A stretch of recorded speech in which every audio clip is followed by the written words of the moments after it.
And we are live for another excellent Speeches Championship Grand Prix leg.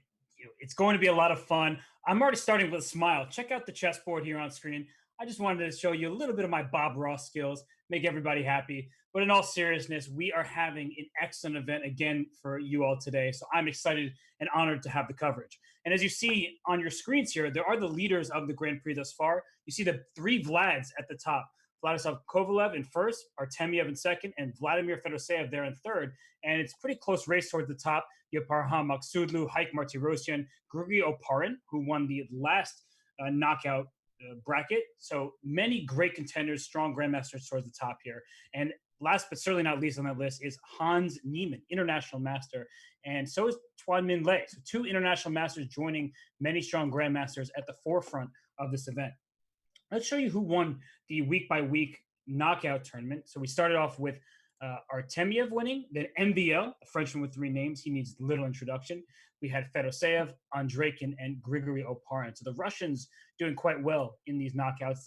And I mean, that's no surprise. They have such a long history of success, many of the top grandmasters in the world. And well, let's take a step back and remind everybody of what we're doing here, what this is, what the format's like. It is the Speed Chess Championship Grand Prix. And it'll be every Tuesday at 10 a.m. Pacific time. That is 1 p.m. Eastern. You figure it out. If you live somewhere else, that's not on me. And it's a 3 + 1 second increment time control.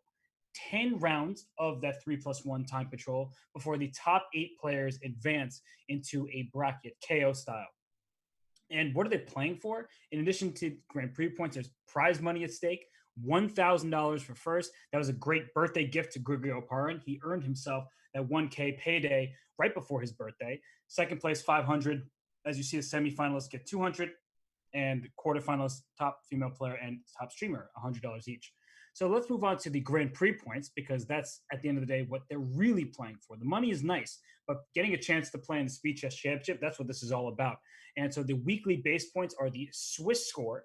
If you win the first place, that gets you an additional 12 points. You can see the rest of the additional scores on the screen here. And the Grand Prix season total, it's your 8 best weekly Swiss scores plus all possible bonus points. So you want to play in as many of these as possible to give yourself the best chance at qualifying for the Speed Chess Championship. How do you qualify for the Speed Chess Championship? Well, we have a graphic for that as well. There is the Invitational, which will be later on down the line. There will be an open qualifier. And you see the top 4 from the Speed Chess Grand Prix on the bottom right, as well as the Junior Speed Chess Championship winner and the winner of the Bullet Chess Championship. So many different ways to qualify in addition to the invitees. It will be a very tight race to the Speed Chess Championship. And while we're here, if you want to improve at chess, if you would like some coaching, some personalized coaching for the Dr. Wolf app, that is available on both iOS and Android. So it's a great tool to learn to improve your game. And it's a virtual personalized chess coach that adapts to your learning level and provides custom lesson recommendations. So that's a pretty cool app indeed. And well, let's just look. We got a couple minutes here. Let's take a look at the players on our list here. I mean, Hikaru's playing, Firouzja's playing. We have Big Fish 1995. It's Fedoseev. We talked about the 3 Vlads toward the top of the standings. He is one of those 3. And Grishuk, Vidit, et cetera, et cetera. The list goes on. We have so many good players. I see that we have Hikaru Nakamura just getting ready. He's streaming live, and there he is talking to his channel. So Hikaru, he's looking to rebound from last week when he was the winner after the Swiss portion, but his internet collapsed. I think his power went out. I'm not really sure exactly what happened, but that was a sad way for him to conclude that Speed Chess Championship Grand Prix. So Hikaru Nakamura, along with the rest of the crew towards the top, they will be looking to take down this SCC GP. And it's presented by Gambit, by the way, and Gambit.com is the world's top site to play some of your turn-based classic strategy games, such as Backgammon, Oh Ship, Dominoes, Reversi, which is, I think, the precursor, the predecessor, if you will, to Othello. So let's, while we have a couple more minutes, let's also preview the knockout, because I keep mentioning there's 10 rounds of Swiss, and then there's a knockout. So after the conclusion of the Title Tuesday, these SCC Grand Prix, there'll be an 8-player knockout bracket. For the quarterfinals, it will be a single game of 3 minute plus 1 second increment where the higher seed, that's 1, 2, 3, or 4, gets white.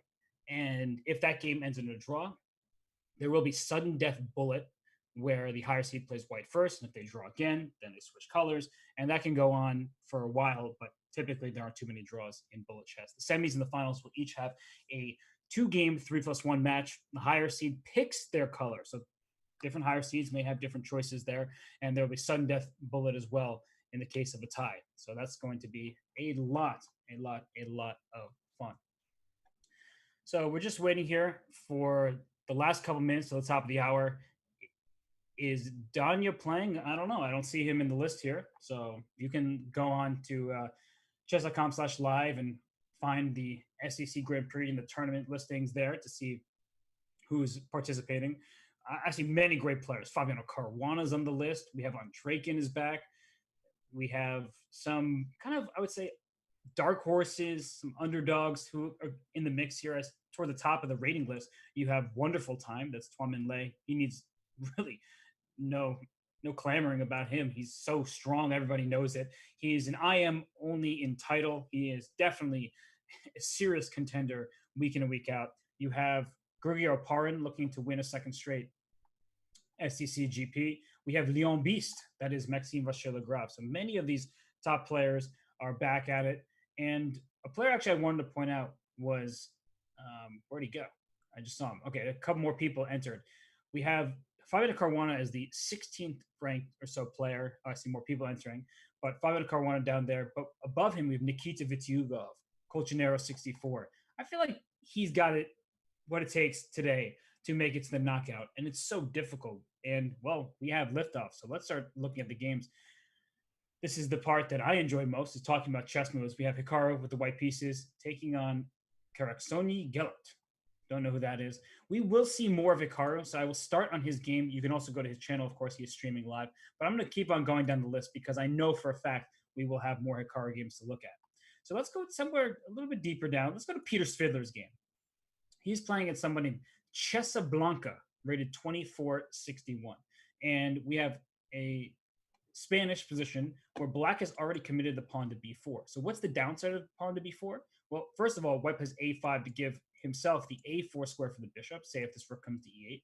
And this pawn on b4, you can say, they might have wandered a little bit too far.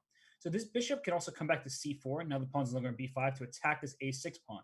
And the bishop will stare in both directions, down at f7 and over at a6. So this is a very flexible approach, I would say, for both sides, really. Black at some moment would like to play rook to b5 to pile up pressure on this pawn a5. It's also a pawn that's wandered a little too far, but it's not so easy. Easier said than done to get to that pawn, because after we move rook to b5, there are knight c4 it is, or bishop to a4, hitting the rook that's on b5, behind it the knight that's on c6. So you can't get away with rook to b5 too soon, and in which case you'll need to develop your pieces, figure out what squares they belong on, and clearly that's a difficult task for black in this position. And, well, he played bishop e6. They traded quite quickly there on e6 and now c3. So giving the queen the a4 square as well, maybe the b3 square at some point to put pressure on e6. And I prefer white's position. It seems like Svidler knows what he's doing here, although the semi-open F file should be good news for black, all things considered. Let's keep on going throughout some of these pairings here. I started with Svidler. We can keep on going. Let's look at Fabiano Caruana. He has the black pieces in this game against Soto Chess.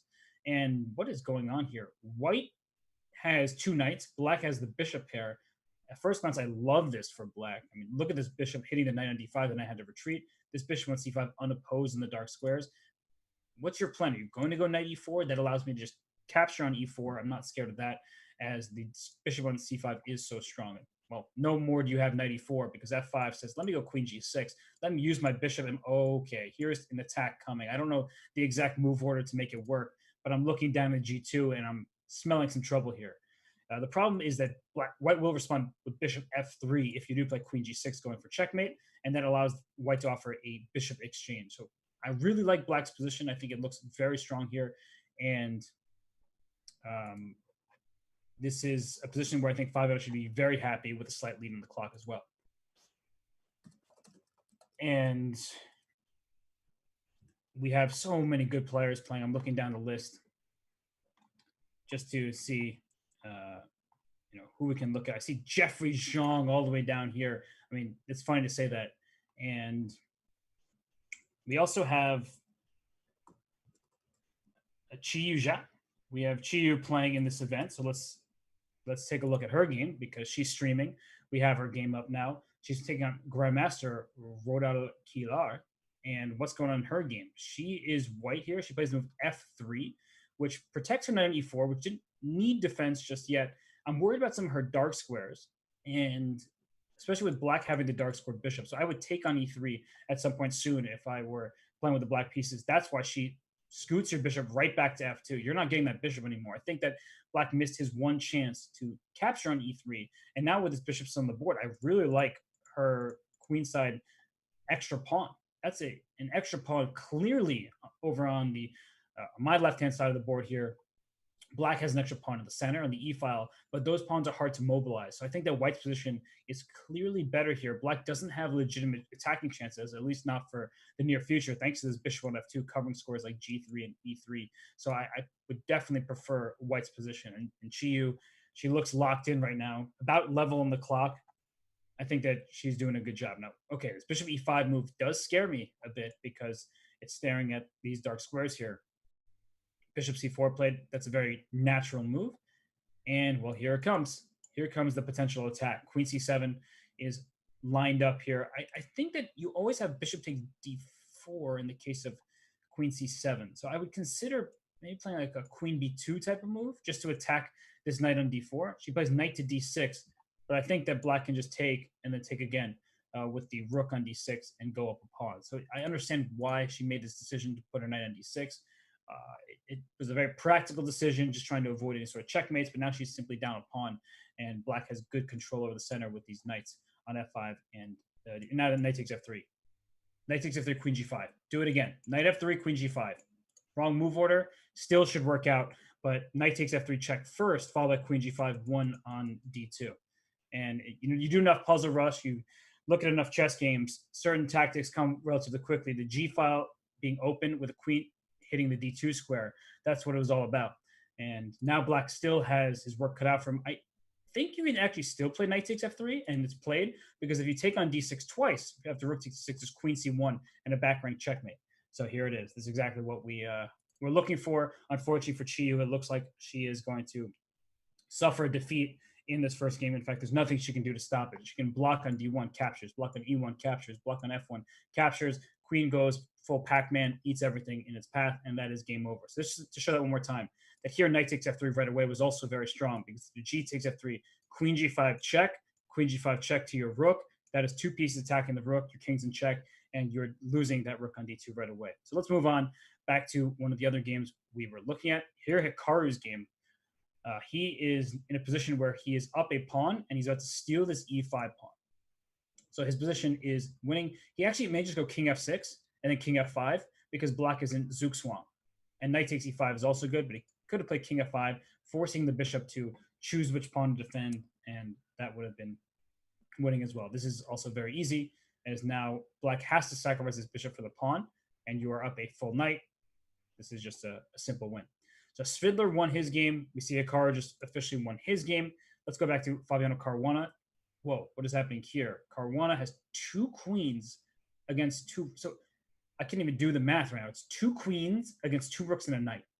I don't think I've seen this kind of material imbalance ever, or at least not for a very long time. Well, sacrificing the queen, one queen for a rook and a knight, and now you are left up a queen for a rook with your passed pawn. Just push that down the board. Fabiano is going to easily win this one. We have to go over to Jeffrey Zhang's game, because what is happening here? It looks like a checkmate is happening. Bishop takes e5 and queen takes f6, checkmate. I just caught it at the corner of my eye. We'll go back quickly to this end of the game between Caruana. Okay, he just won the knight. That was hopping around. That looks pretty straightforward now. He is simply up a queen for not a queen for an exchange. So let's go to, whoa, Farusha won on time. Just looked at the position. Strange looking final position there. And okay.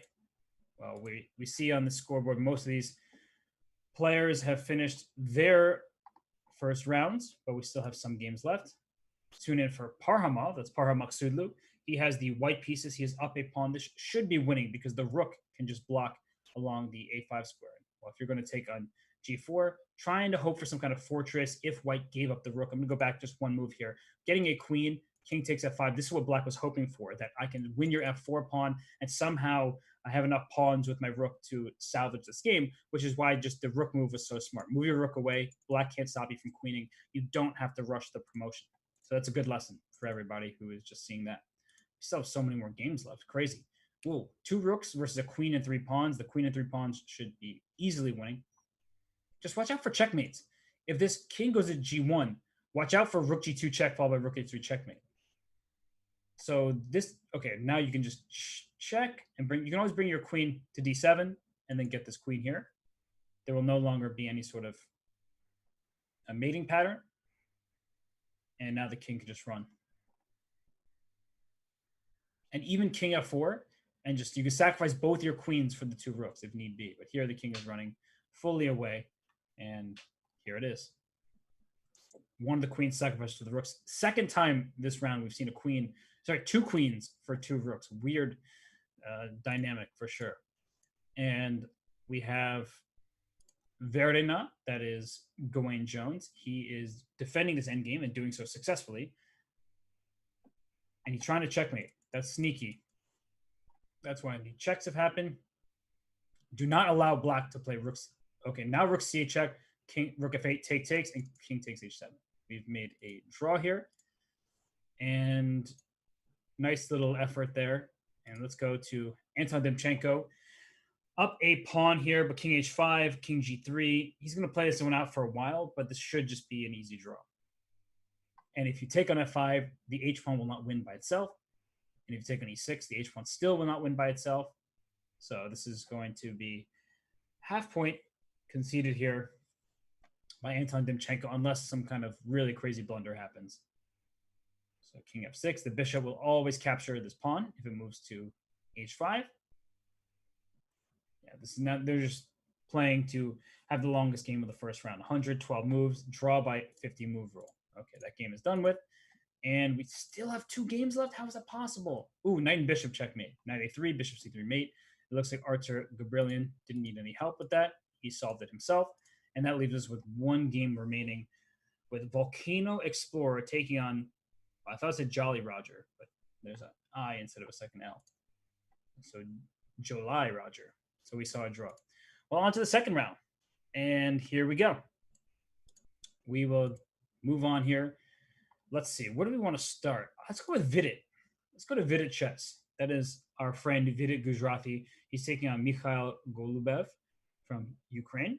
And Vidit, with the white pieces, starts with d4. I'm looking at his internet connection. It's currently at 3 bars, just stable enough. And we will keep on checking out this game for a little bit. We will bop around. Let's actually... They're moving a little bit too slowly for my taste just now. It's funny to say because they're moving very quickly. But let's go for a wonderful time. That's Min Lei. He's taking on Alexander Hnaidiuk.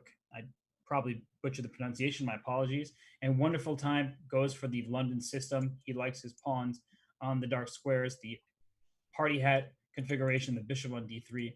So far, a very normal setup by him. And speaking of taking a lot of time, black is really spending a substantial amount of time in the opening here, down 2.5 minutes, down 20 seconds to one of the fastest players on the planet. That's not a good start, in my opinion.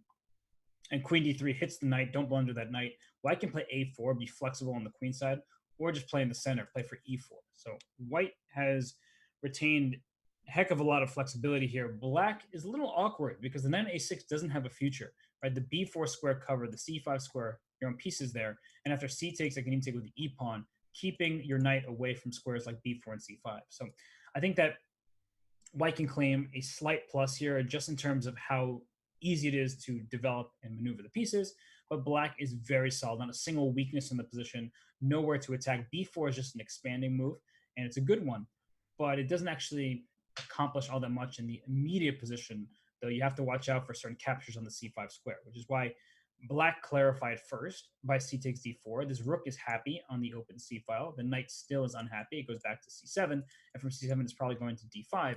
But this is a problem when you have a little bit less space. Your pieces are competing for the same squares. Both of these knights are competing for the d5 square. And unfortunately for black, you can't get both. So knight to c to d5, I can just retreat my bishop, and then later I will probably play e4. So this feels like just a nice slight plus here for white. Easier to play, although b5 is a move I would consider. I don't know if I'd actually play it because it does free up the a5 square for knight. Instead, we see mass exchanges on the c file. I think that white should take on c8 and play e4. Instead, he chooses rook to c4, hoping to take the c file under his own control. This is a pretty interesting battle, and we can wait for it. I'm going to go back to the Vidit game. I have to. I simply must. I just saw a move knight takes f5 played. So I'm going here as after e4, knight takes f5 spotted by Vidit because the pawn was the only thing protecting this knight on g4. And now the knight on f5 attacks g7. You take back on f5, I take on g4. Then e4 also looks like it's falling very shortly. This is a nice tactical idea by Vidit Gujarati. I think he is going to score the full point in the second round. So let's keep on going, see if we have any other cool games going on. I'm just going to pick a game at random at this point. Andreykin seems like a never to be a bad choice. So let's go to Andreykin's game where he has the black pieces in this position. He has the bishop pair, but also perhaps a compromised pawn structure with the double B pawns. And I personally don't mind the double B pawns. I think they're okay. They're safe and sound for the moment, but I can see why certain players would have a problem with them because you're not going to get a passed pawn very easily when your pawns are double. So your 3-on-2 on the queen side kind of looks just like a 2-on-2, whereas white can start trying to play in the center at some point soon with a move like e4. And Draken plays bishop to c5, staring at the f2 pawn, improving the immediate scope of the bishop, which is on e7, not doing too much from there, and queen to d1, retreating the queen back. What's the point of this? I would say maybe to play queen to f1 and just get closer to your king. You can also play for move like e4 at any moment. You've walked out of the pin, so your knight is not free to move. So I think that black is doing fine here, but ultimately it's not going to be a game that's decided in the next few seconds. And Andreykin uncharacteristically is down a minute and 15 seconds. But bishop takes f2 played. He doesn't have the e3 square, though. This knight protects the e3 square. So is he going for some kind of bishop move and the queen to d4 with check? That must be what he's looking for. I'm not quite sure I buy it, though. Because bishop c4, knight c4, after queen d4 check, I just have e3. I know it's a lot to process in our heads, but the e3 square being under white's control is very important here. And now you can choose how to capture back on c4, but I think just knight takes c4. Covering the e3 square is essential here. And I'm not saying black is completely hopeless, but black is certainly worse and down almost a minute on the clock. I don't think I've ever seen Andreykin in such a tough spot before. And that's probably exaggerating. It's recency bias. I'm looking at this game and thinking, wow, this is looking really bad for Andreykin. But I don't recall a situation where Andreykin is both down on the board and on the clock like this. And now e3 only moved because of the king move. There were problems in the f2 square. And now white is up a bishop for a couple pawns. b7 is hanging. So if I'm white, I'm trying to trade the queens off somehow and just try to win the endgame. So rook c1 potentially comes to mind to get my rook to c8. Bishop takes b7 is perfectly fine. I then see rook takes d3 coming. I'm not thrilled about that. But in the end of this, if I can envision a queen trade, then I'll take on b7, put my pawn to a6. So giving up the b7 pawn, excuse me, the d3 pawn, but to get the b7 pawn, I'm just mixing my pawns up. Queen takes b4 also possible here. And black should play queen e2. The threat is rook to d1 check and rook to d2. So queen c2, same idea with the rook coming to one of these two squares. You have to be very careful if you're white and probably push your h pawn. h4, rook d2 now, queen takes b7, protects the bishop, very important. And if queen takes b2, I'll just trade queens and play a6. And I think eventually white will just win this endgame with the a pawn. The rook will infiltrate. Once that happens, I'll protect my a6 pawn, go after your a7 pawn. It should be a relatively straightforward finish. So let's see what's going on in some of these other games. I'll stay here just for a moment to see how this one plays out, but I do think that this one is pretty much finished at this point. Rook c7. Yeah, that's going to be a problem. Just take on a7 and then play rook to e7, and you should just convert this quite simply. Rook e7 stops the pawn in its tracks. You'll play a7 next. Okay, a7, there's king to f8. That's like the one hope that this works out, but even there, you have rook to b7. So I don't know what's really being stopped here. Bishop c4 goes after the f7 pawn as well. Feels like this is just... okay, he's making this a little more difficult because now he doesn't have a7 so easily. And try to go king f3. All right, he's got this. King f3, or rook takes e3 even. Both work. Rook e6 check and take on f5. And that spells victory for Oksuna. So here comes a7 at long last. No? Rook b5 check. Okay, finally, some kind of win has happened here, and you can't stop the pawn. So Andreykin resigns. Don't see Andreykin suffer defeat in round 2 very often, but a nicely played game by his grandmaster opponent. So who do we have still going on here? We have Leon Beast. That's Maxime Vachier-Lagrave. Whoa, what's this? White is up a pawn, but really kind of up a piece. Note that this is the wrong pawn. Okay, this doesn't help because it's you're just down a piece for nothing. King e7, or like, oh, I thought it was stalemate, but the king at h7 square. Nice. MVL isn't a fool like me. He's not going to allow a stalemate, and now f8 equals queen comes a check. And as long as you keep giving some checks, you won't stalemate your opponent. That was a really kind of nasty starting position we saw here, where black has no moves, like not a single move. And I mentioned the h-pawn doesn't match the bishop in the corner, but you can't sacrifice your bishop for all the remaining pawns. And so it's just one last try was a bishop takes f5. If you took with the bishop, it's stalemate because the king has no squares. But if you take with the pawn, then you just win the game here. So that was an interesting conclusion there. A win for Maxime Vachier-Lagrave. Let's keep on going down the list of players who are still going on here. We have Juspem, who is losing to Grandmaster Zaur Mamedov. And well, I said losing, but actually this is just a draw because of the opposite color bishops. I don't think there's a way to break through here. And the only way I would see that happening is if you can attack this pawn and then, oh, here it goes. He let the pawn through. And now he's going to go c6 check. This is winning. You can't take on c6 because of queening. And here is exactly why you win. King e7, king to d8. And just don't stalemate the opponent. So how do you make this work, actually? Wait a sec. How do you make this work? Oh my gosh. There's all these stalemating ideas. Just go bishop e5. Just move your bishop away.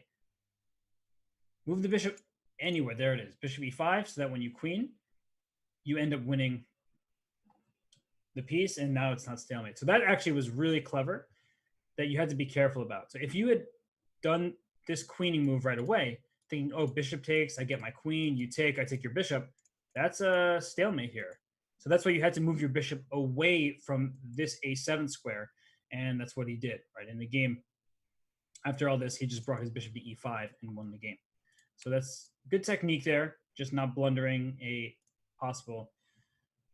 Ooh, Gotham chess. Levy beats Evgeny Tomaszewski. That's a big victory for Levy. He wins on the clock in the end there, but his position also is perfectly good with a knight against the bishop. That's big news. So we move on to round 3. Let us go to Peter Svidler's game, if I can find it. Here it is. He's taking on D. McCoy 25. And Svidler has the white pieces. And, well, let's see. He has, so far, it's a modern defense. I don't think Svidler has faced this very often at the highest level, but this is blitz. You can get away with openings you wouldn't play in a classical game. So bishop e3, queen to d2. You can also play h4 if you'd like, just to get very aggressive on the king side early. Black played a6 to try to play b5. It's not like white wanted to put a piece on b5. You play a6 to play b5 yourself, and then try to go b4 to kick this knight off from c3 and get to the e4 square. But there's always the drawback of once you play b5, you are risking overextension on the queen side. So black is refraining from doing so, but then I don't totally comprehend why a6 was played so early, especially considering the follow-up here. You take with the d pawn, that gives your knight the d5 square to jump into, especially after a queen trade. You don't want to take on d1. That allows white just take on d1 with the rook. eventually play knight to d5. There's already bishop c5 ideas, poking at e7. Bishop c5 actually looks quite strong here. But then there's knight to d7, avoiding the queen trade to protect e7. So perhaps queen takes, rook takes, then bishop c5 makes sense. Not the end of the world for black. You can play knight to c6 to protect. Instead, bishop c5 to start with. I expect knight to d7, hitting this bishop and protecting the e7 pawn at the same time. Instead, knight c6 was played, so h3 kicks this knight back to h6. That's a pretty ugly square for the knight, especially because white can continue with g4, and that's what Svidler does, taking with the f5 square. This isn't great. This isn't very good for black, not at all. And the knight still has the d5 square to jump into. Bishop e6 is possible to cover the d5 square, but then white even has knight to g5, kicking that bishop away, or saying, let me take you there. This bishop comes to g2. How could you not like this position for white? It's not just because Peter Svidler is playing. So Svidler is looking like he has a very promising position in this third round out of the opening. I'm here for it, that's for sure. Let's trying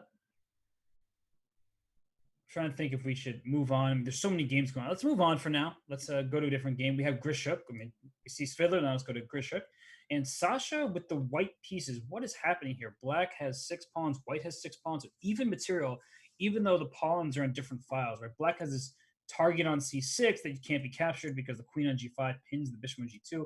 It looks like black's king is much, much, much safer, protected on g8 behind a wall of pawns. I mean, these pawns are great, shielding this king back here on g8. So queen g4 played by Grishuk. And it's not a move that you play kind of like, you don't voluntarily make a move like that, because queen to g4 often in the exchange of queens, it lessens your protection on the d3 square. It does open up your bishop to c6, but I'm just worried about the white king. So perhaps queen c4 was a really high class remaneuvering of the queen, so that you can play a move like knight to e4, then develop your bishop from c1. And he plays knight to b3, similar idea, but immediately going after this pawn on a5. And after knight takes, perhaps there's a takes here. I'm not sure. The consequences of that, because after knight b3, pawn b3, I would put my bishop on b4, protecting my pawn a5 and making sure that the bishop on c1 stays out of place. But I think that Kabbalah is doing well, although Grishuk has really handled the last couple of moves in a masterful way. So it takes the queen on b3, not trying to compromise his pawn structure. And while his pawn on d3 will be under some duress, but perhaps not an overwhelming amount. So let's see. We have Greg Shahadi taking on Fabiano Caruana. I just want to tune in at that position. Greg's king doesn't look very good, but Greg is up a rook, although he's also under a big attack. So Fabiano Caruana here with the black pieces, that's a big threat. The queen, behind this pawn is under attack. Maybe you take on g4 and play queen to g6 check. You can also just take on f2 and then play c2 at the end. You win material back. So if we take on f2 a bunch of times, king takes f2, you have c2 because there's queen c5 check at the end of those variations. But instead, bishop takes f3 was played. Queen g6 check is possible. Then rook takes f2 as the follow-up. He may just play rook takes f2 anyway. It seems like Fabiano is in very good shape at this point. So many players, incredibly highly rated, also streaming. Gotta love that in a tournament like this. And let's go to the game between Niels Grandelius. It looks like Caruana is in good shape, but we'll come back to this one. Let's go to the game between Niels Grandelius and Momchil Petkov. Let's flip the board around so you can see from the white pieces. But what's happening here? Grandelius has black. He just put f6, opening up a threat down on f2. And that means knight e4 is a big move that you have to consider, because if you play knight to e4, the queen's under attack on f3, behind is the pawn f2, the bishop on b6, all teaming up perfectly for an attack here. And Petkov plays bishop to d4, but I think you can just take and play knight e4 anyway. There are also ideas with taking, and after knight takes, playing e5, like knight g4, and coming after h2 and f2, trying to make everything work. I don't know how to do that, but I'm looking at ideas involving e5 and takes on d4, maybe knight e4, just the simple move is the best move. It often is the case. Queen d2 also comes to mind, hitting the rook, hitting this pawn, but I don't like giving up this e6 pawn so easily. So Grandelius thinking here, spending some important time. He's now about to be even on the clock in this game. And, ooh, e5 played. Okay, looking for these knight g4 type of ideas. which hit the f2 pawn, hit the h2 pawn, hit the queen on f3 as soon as the knight gets out the way to g4. So I think knight g4 does indeed work. You give up the d5 pawn with check. You just tuck your king on h8 and say, that's not the end of the world. I'm still threatening your rook. I'm threatening f2. I'm threatening h2. And I don't see how you protect everything. Rook h5 is an attempt to do so. Actually, rook h5 is scary. Queen c1 check. You drop the bishop back down to f1. I think that's like the only move that might save the game right now. And rook h5 played. If it's white's move, rook takes h7 will be a counter check and mate. So here, king g2 would blunder rook f2 check. That's why bishop f1 was played. And now there's knight e3 type of stuff. Okay, knight e3 was a move hitting f1, hitting the queen on d5. Then knight f6, trying to get this. Okay, it's going to complicate, but bishop g4 hits rook, hits queen. That might just do it, especially with the time situation. Queen f4, just trade queens, win the rook. And Niels Grandelius and take this knight. It's also hanging free pieces. Wow. Wow, that was a very sharp game. Bishop f1, knight f6 played, 4 king pieces, and perhaps queen c5 was just the move you need to play to hit this rook on f8, but in mutual time trouble, queen f3 was played, pinning the knight, but bishop g4 happened, and that wins material. So good for Niels Grandelius. Fabiano Caruana did beat Greg Shahade. We still have Peter Svidler going on. His game here, what happened in this one? It's 2 knights and a rook versus 2 rooks. So rook takes a5, knight c4 check will win this rook, but for the cost of 2 knights, so not worth it. And so, wow, a rook and 2 pawns versus the 2 knights. Well, there's also this pawn. Ooh, look at that. Svidler takes 1 knight because the other knight falls after it, and he's going to make a draw. I think it was a smart decision because if he didn't play to equalize the material, I think Svidler was in big trouble. So Svidler is going to make a draw in this game. Hikaru, is he still playing? Let's check this out. No, Hikaru drew his game by repetition a little while ago. So let's keep on going down some of these lists here. Okay, we have, I don't know who 124 chess is. I definitely know who Dulles is. That is Daniil Dubov. And Dubov now up 2 pawns in endgame. A knight in 3 versus knight in 1 should be a relatively straightforward victory for Dubov. We'll see if he's able to handle it. I'm going to go over to this game between Grishuk and Kabalia just because that one is in really serious time trouble. Grishuk is marching down his A pawn, hoping that will lead to victory. But how is he going to make it work? If you take this pawn, then the rook frees up and tries to come to b6, but that's a pretty important pawn. Rook e6. Oh, didn't play that move. I thought rook e6 was... Kabalia loses on time. Grishuk was very smart to just give up the e-pawn. He made it trickier in a position that objectively was probably a draw. He figured out a way to get sneaky and win the game.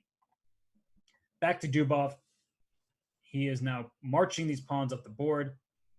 A lone knight can't handle these 2 pawns with the help of this black knight here. Here comes knight e3. Here comes f2. And that's a problem. That's a big problem. So Dubov wins. And we have a massive tie at the top of the leaderboard.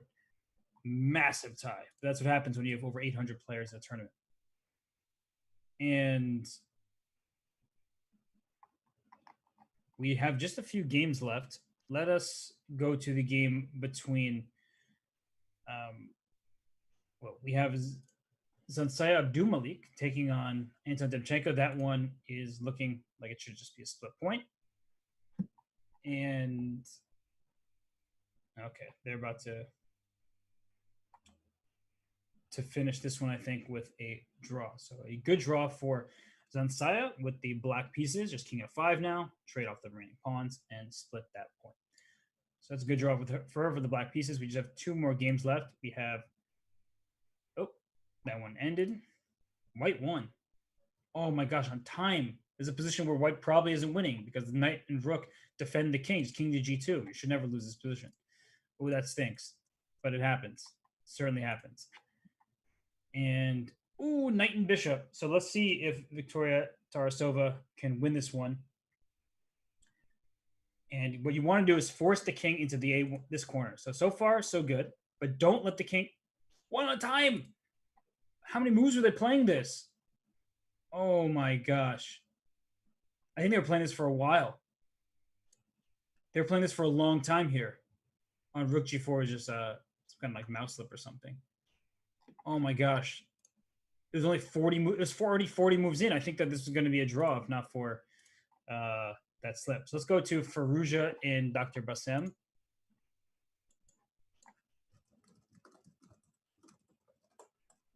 So let's see what's going on here. So we have a start of this game 31-11, and we see that Fallujah has the white pieces against Basem's King's Indian. And well, so far it's sort of more positional. You typically think of the King's Indian as being a hyper aggressive opening, but right now there is a first move G4. And I was going to say that it's still a very compact position. No pawns are being offered. There's no F5 in for black. G4 says, I'm just going to make F5 very difficult for you.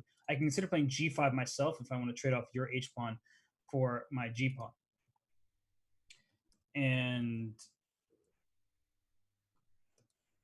yeah, this is a position that just looks promising for Fallujah, mainly based on the clock. I think that I would be concerned for Bassem that he's spending 30 seconds more than Fallujah has in this opening. An A3 play, just stop any kind of knight b4. If knight to c5, then you have b4 yourself. That's, of course, a common idea in the King's Indian is playing for b4. So bishop f6, the bishop wasn't doing anything. Now this bishop probably should come to g5. From g5, it will likely take this knight on d2 or just park on f4. You are plenty of King's Indians where you offer up a pawn, where you get a double pawn on f4, and then you bring your knight into e5. So bishop g5 makes a lot of sense here. I actually like this position so far for Bassem. I think it's going his way. a4 comes in. If I can take on d2, I'll have knight to b3 to follow. I can think about f5 as well. So let's keep on going to some other games. We'll come back to this one. Let's go to Deanna Merz's game because she is streaming and playing. She has the white pieces here. She is taking on someone who's a little bit higher rated than she is, and she's talking about her thoughts. So if you want to check in with her, go to her channel. What I'm seeing here is white is going all in for some kind of pressure on the king side, whereas she is ceded control of so many important squares. The dark squares are under black's control thanks to the presence of this dark square bishop. So the knight on e2 covers d4, and that means bishop d4 will not pin and win the queen. And she plays d4 herself, but opening up the position should be favorable for the side with the bishops. So I actually think that this idea will backfire to a swift kind of queen c5 or queen b6, even offering a queen trade or giving the c5 score to the knight. Eventually, black will take on b3, bring the rook into the action on the a file. So I like black's position here. But she's fighting, she's streaming. Check out her channel. She will give you her thoughts. Let's move on back to that Fallujah versus Dr. Bassem game, because Bassem Amin is a very strong player, and he's ahead now by almost 40 seconds on the clock. So we tuned in earlier. It was Fallujah who was up half a minute, and now we see that it is Bassem who is cruising on the clock. And I guess with the idea of knight to b3, bishop takes d2 first, and knight to b3, Fallujah is struggling to come up with a move. He castles, knight b3 check wins in exchange. Because after knight b3, the knight can't capture, it's pinned to the king. And I don't even know if I want this exchange. You can take it and go up material, but I don't think I want to give up my dark square bishop so easily. I would consider knight to d4 as well, and he plays it. And now knight to c5, and now knight to b3. This queen is getting trapped over here. This bishop can be captured at some moment soon. Oh my gosh, Dr. Bassem turning on the jets here, and Alireza Fallujah is in big trouble. Positionally, he's in a world of hurt, and I don't see how he stops his queen from being trapped after knight c to b3. I don't see a way here. And the best that white is going to get is two minor pieces for the queen he's about to lose on c1. The only way to make space for the... Okay, now knight to b3. This is just... This has to be the move. Knight b3. So bishop e3 first. Is there any downside to this? I'm not sure there is, but knight b3 won the queen on the spot. Here it plays bishop e3, probably just not wanting to open up the h file. That's a wise decision, I would say, because when you're going to go up material, you want to limit your opponent's counterplay, and opening the h file was a surefire way to get black in some trouble, even if it wouldn't be the end of the world. So I think he's going to play g5. Now, the downside of playing g5 is you close the king side. So even though you're going to go up material, the material that you have, a queen against two minor pieces, the queen needs space to thrive. So with all 8 pawns on the board, with the position being locked up, it feels like white will actually have a chance to survive this game, because where is black going to break through and try to deliver a checkmating attack or something of the sort? So knight takes here, bishop takes queen, knight takes bishop. Now we see the position unfold with 2 minor pieces for that queen. So what now? c6, b5, all these type of maneuvers. I think it's what black needs to accomplish. Bishop f2, trying to take this knight on d4. Give me another pawn for my material deficit. and that also makes b5 harder to accomplish. I like the way Firouzja has been gathering himself, kind of keeping his composure in what is clearly a suboptimal position. So what now for black? I mean, if you say c5, I would even consider taking en passant. And I guess you're not that afraid of bishop takes d4 because you take with a pawn and then your queen gets the e5 square. And then your queen starts gaining some access into the vulnerable dark squares. So how to make b5, how to make c6 happen, I'm not sure. And Dr. Bassem Amin here, he's trying to figure it out. I don't see it. I don't see a clear way. And what to do here? He's spending a lot of time. We're about to get into what is almost a pure bullet situation. c5 played. So he's saying take on c6. I would take with the pawn. I didn't want to give the d6 pawn. So instead he gives up d4, but now you may lose the d6 pawn as well. So rook to b8 coming down for b2. Your rook cannot move or you lose the knight on c3. The pawn on b2 is pinned. So rook takes d6 would actually blunder this knight on c3. So perhaps knight to a2. King c2. I feel like that's walking into the thick of things here, but he takes on d6. That's his second pawn. So he has 2 meta pieces and 2 pawns for the queen. He's trying to get rook to b8 next, but there's always rook to d8 trading off this rook. And that's what happens. Rook to d8. I think rook comes back to d2. Or knight c4. A third pawn. 3 pawns and 2 knights for a queen. Now, at least by counting points, it is equal material. But the queen still should be the best piece. Although, how are you going to create attacks? This bishop on e2 defends f3, which is the base pawn of all the kingside pawns. And knight c5 attacks his bishop. Is Alireza going to win this game? He has no business winning the game. But the more that I see this position unfold, the harder and harder I see black not even just trying to win this game, but surviving it can be difficult. Here comes a6. Okay, the bishop's protected. You're not threatening anything. Queen a3 is a good idea, though, to get behind the passed pawn. So nothing under attack just yet. King d1, 2 seconds with them. That's very risky. Queen c3. Oh, he dropped the pawn. And that's a pawn you didn't want to drop for sure, because now the bishop will have some life, whichever diagonal it goes to. Queen a1. Okay, queen b2 check. And can you take? No, a7. He had a7. I'm pretty sure a7 was a possibility there. And I'll go back to this after the game concludes because they don't have much time left. And Alireza Firouzja hoping for some kind of knight maneuvers, not happening. The pawn is stuck in its tracks. In comes the black king. In an endgame, which this now has become, the king can be used as an aggressive piece, but Alireza very intelligently plays knight d3 check, kicking this king back. So e5 check. Now I'd bring my king back to c7. Okay, wants to get in front of the pawn. But now a6 is dropped. That's your most important pawn. I can't imagine White surviving this now. But Alireza is a bullet fiend. He's a tricky player. I would be careful. Oh my gosh, this pawn is close to promoting. Queen e5, good move. c5 wins a piece. Wow. Oh my gosh. Wow, wow, wow. I just can't even believe what happened there. At this moment, I was looking at a7 because how are you going to stop my pawn? You'd have to play queen a5. And then I was looking at knight to a6 or something like this. Maybe bishop to a6. I'm not sure which one.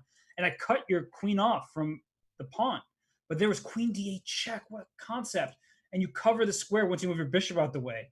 Oh my gosh. Like this kind of position was absolutely bonkers. And it looked like early on black should just be better. I told you it was harder than it looked. And finally the position blasted open. Firouzja had chances. He was not able to survive. Let's move on to Carlos Albornoz against Grishuk. And Grishuk scoops up the f-pawn. He's now up a full rook. I think we will see resignation. I don't think that you need Grishuk to prove that he can win a full rook up position. And let's keep on going. We only have a few games left. Who is this? Plumulka. Whoa. There is a massive black pieces down here threatening the queen, so black wins the game. That's just a couple games left here. Stolen Candy 13 is up a full rook. And resignation with 0.1 seconds left. That takes skill to resign with barely enough time left on your clock. I have to approve of that. That is hard to do.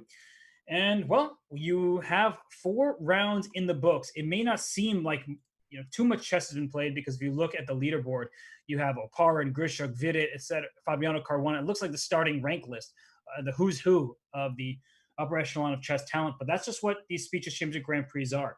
These top players are competing. There are over 800 competitors, and 4 rounds in, we have so many perfect scores. Everybody, catch your breath, take a break. We will be back soon with more Speed Chess Championship Grand Prix coverage in just a few minutes.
And we return here with over 30 players tied with a perfect 4 out of 4 score.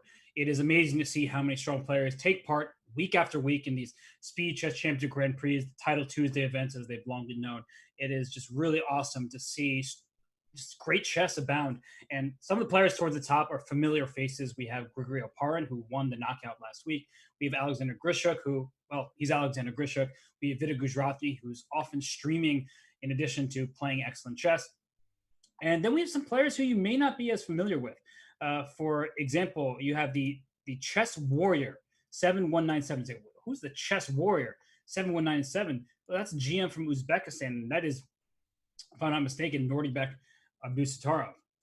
So it's cool to see that. And we have liftoff for the next round. I have the game starting with Pavel Ulyanov because he's actually streaming, and now he gets the black pieces against Kobe Kalavanen. Don't know who that is, but a strong player with a 2600 plus blitz rating here. And Ulyanov opts for knight of 6. Firstly, you got to give Pavel a shout out because not only is he a player whose games I have long analyzed and have a great respect for him as a chess player, but it's cool to see players like that streaming. I don't think if you asked me several months ago, would you ever think Pavel Ulyanov or one of these players who've been above 2760 would stream? My answer would be no.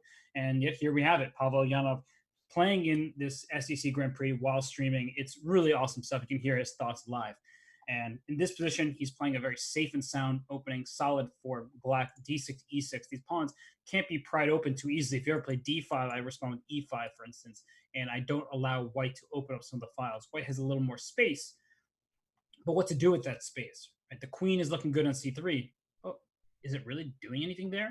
The e4 square under black's control, that's important. And Ulyanov does need to move a little bit more quickly because his opponent hasn't spent any time. But we'll move on from this game for now. We'll try to tune into more Ulyanov later.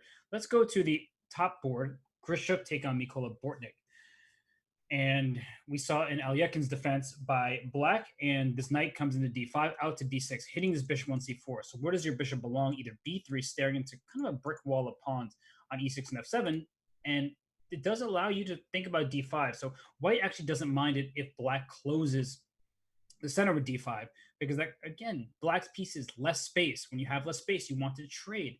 And that is why we just saw Bortnik trade on e5 and play knight a5, hoping to get this c6 square for his bishop in a little bit and can capture this bishop on b3. Not that the bishop was doing anything in particular, more so that the knight was occupying squares that other black pieces wanted to use. So c5 played, so you can play queen c7, bishop c6.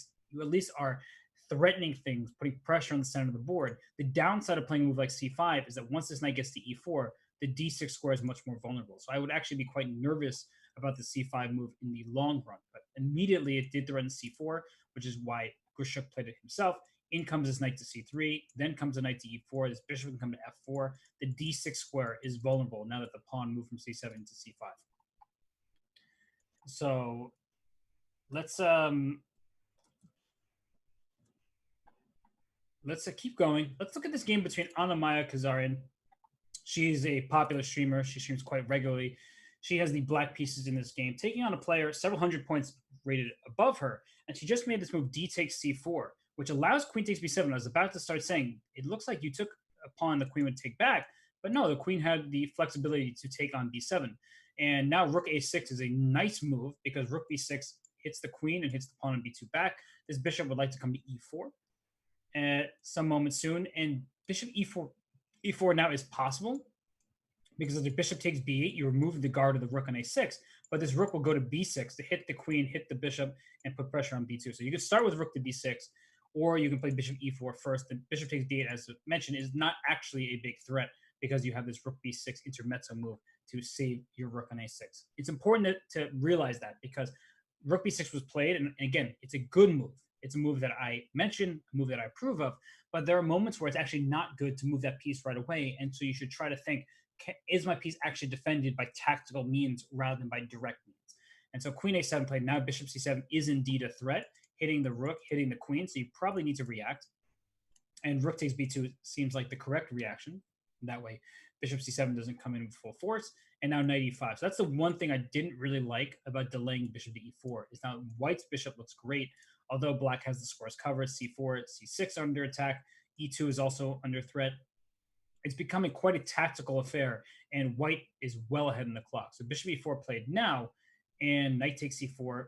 I thought white could have just played f3 and e4. You just go back a quick second here. F3 hits the bishop, then e4. But okay, now we don't have those as possibilities.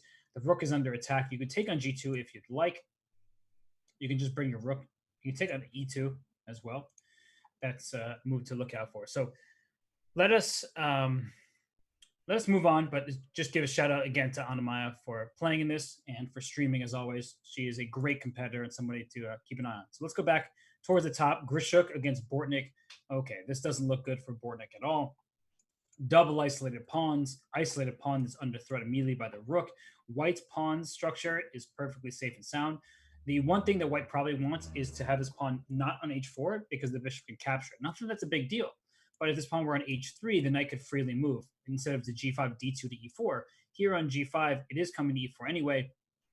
And the claim is, I don't care about this capture on g5. It's good for white. But I promise you, ideally, Grishuk didn't have to get rid of his knight, and he could put his knight on e4. At some point, rook to b8 will hit b3. I know a6 is under threat, but black has some counter chances here. And because you have a bishop and your opponent has a knight, the bishop cannot attack the light squares in a way that a knight can. So that is one really big downside of having the bishop. The big plus for white is now that this h file is also open, there can be pressure down on h7. But if you play rook h1, black had rook to h8. Now you can play rook to b6. Perhaps just bring your king around. And it does seem like black is tied down for the moment. I just don't see where white's breakthrough will come from, at least not so clearly. B4 comes to mind. Well, not now, because then you take on B4 with the pawn with a fork, but B4 as an idea. So rook A5, just coming after C5 pawn. I guess that's it. I guess it really was that simple. I was looking for more difficult, like harder to find ideas of breaking through like B4, but rook A5 going after C5 does seem quite simple. Now take back here. This rook would love to be over in the H file in open space. This king will try to get to B7, but you can't get everything at once. You want your king on B7 and your rook on f5 or your rook on h5. But in order to play rook b8, rook h5, h8, excuse me, you need the a6 pawn protected. So your rook is slow, and thank you for the pawn. Now it's the second pawn that Grishuk is up. He is going to mop up this game. So that, of course, is great for all of you Grishuk fans out there. I think we trust him. We won't see him convert. Let's go to Alexander Bortnik's game because he is playing Grandmaster Nick Pert. And I'll flip the board around, but Nick Pert has the white pieces here. Bortnik is down a rook, or he does to be down in exchange after bishop takes e4, but he's down material here. You don't see that very often from Bortnik. I'm used to him being ahead, but look at this move, rook c2. a4, b3 is a big threat, pushing his b pawn, and rook e7 to get behind the pawns is a good decision. Bishop c4, the pawn still gets to b3, so black has normally separated pawns are frowned upon. Here, there can be a very good thing because this bishop can come to e2 with d4, d3 on the docket. This king can try to rush into c3, and the king won't get there in time. So king 5, king f2. Oh, king d4. Actually, maybe I'm going to eat my words. The king is getting here in time, isn't it? And here comes b2, and then bishop b3. So he had to take, and now black's winning. Bishop g8 after h6. Bishop g8. And then bishop h7. And king c2. d2. All this stuff. Just push your pawns through. Wow. Bortnik wins. I mean, he shouldn't have objectively been better at all. But from a practical point of view, I guess it was quite easy for black to play. Push your passed pawns. Right? Let's go to Sam Sevian. That is, he's playing Andrei Devyatkin. And black is protecting this pawn with g5. Oh my gosh, he won on time. He won on the clock. This is a position where white should never lose this game. I guess king e5 is a threat, hitting the rook and the bishop, and that's what confused him, and that's what caused him to lose on time, because g5 check looks like you're getting two pawns on none. A passed pawn situation here, but after king e5, here your rook and your bishop are under attack, and black is happy to win one of them. So it looks like that Devyatkin was doing well the entire game, and in just a few moves, he was in time trouble and was not able to figure it out. He lost on the clock. So let's keep on going here. We have Manchuk with the black pieces, and well, it's just losing. I don't know who SG Chess is, but SG Chess is winning. The IM takes down the GM here. Happens all the time in these blitz matchups. Let's go to New Bear 1198, draw by repetition, just as we tune in. And we just have a few games left here. Oh, that one's done. Resignation, black wins. Okay. And here we go. This knight is taking this pawn. Okay. And now it's just, oh, there's some tricks though. King d8. King survives it. But wait, just lost a piece? No, that's not good. And this king is actually kind of in harm's way. So, oh my gosh, you have 0.1 seconds left. You have to move quicker. Rook c8, Rook c7. Rook c7 won the game. Rook c7. Oh my gosh. Actually, it didn't win the game. It was a draw, but by an amazing... I'm going to have to show this. As soon as the round ends, I'm going to have to show this. Like, can I just agree on a draw? Please stop playing this. Please don't do this. I really have an issue whenever a game... Oh my gosh, are you kidding me? Like, this is what happens when you play on. There's no reason to do that. What was Rook a3? You just gave away a free rook. You should just make a draw. Okay, but I'm going back very quickly here to this point. Because check... Ah, they started a new game. They've ruined it. Okay, we'll go away from here. Too bad. Sorry, everybody. Let's go to Izoria versus Grisha. And everyone was starting, so we'll start here for now. We will soon make our way onto some other games, but there was a cool tactics that I wasn't allowed to show because the next game started. I got to keep on pace here with the SCC Grand Prix. Not easy to do, but so much good chess, I can't complain. D5, we're in a typical King's Indian. Izoria played very well last week. He made it all the way to the semis of the knockout, if I'm not mistaken, before losing to Eltaj Safar Ali. And look at this. King H1, King H8. Not moves you see every day on move 9 of an opening. King H1, King H8. That's how calm this game has been. And now the pieces are maneuvering, and that's why F5, and then, okay, F3 was played here. But if not for F5, white could have considered F4. Here we get typical King's Indian maneuvering, where black wants to play G5, H5, Knight G6, Knight F6. You're going for a quick storm on the king side. But it's not so easy with all of these white pieces here coming to the defense. And black will have to watch out for C5. That's an idea. So we'll come back to this game. It will continue to be interesting, I'm sure. For the meantime, we're going to go to Hans Niemann's game. He has the black pieces against Hanzo Hasashi 1. Who is this? Let me figure out who that is. This is Nordibek Yakubayev. So I think we saw Nordibek Abusatarov in the standings earlier, and here we have Yakubayev. They are both very talented youngsters from Uzbekistan. So bishop f8 played. This is standard. White has just pressure with the queen on d6, the bishop hitting f7. So you bring the bishop back to f8. It gives your king the g7 square, although now it doesn't because the bishop h6. But it just gives you a little bit more wiggle room. Now the problem is this knight can't move because the e5 pawn requires defense. And if you move your knight, I trade queens and I end up winning your pawn e5. So bishop b4 threatens knight takes e4. This knight is now pinned to not just the king on e1, but now the queen on d2 as well. So castling doesn't actually help you, as knight takes e4 is a threat. Knight to g5, on the other hand, protects e4 while attacking f7, and it looks like a very useful move to withstand some of the pressure. A knight g5 play, the rook comes back to f8. And I'm wondering if queen to d3 or queen e2, one of these type of moves, which threatens sacrifices on f7. So h6 is possible here and is not played because the e4 pawn, something I continue to worry about. But I guess Hans was keeping an eye out for the sacrifice on f7. h6 still speaks to me, as if this knight is kicked out, there's knight takes e4. The knight on c3 is pinned to the queen on d2. So I'm looking at h6, knight takes f7, rook takes f7. I understand the h6 pawn will be lost, but I'm just by material count, it feels worth it.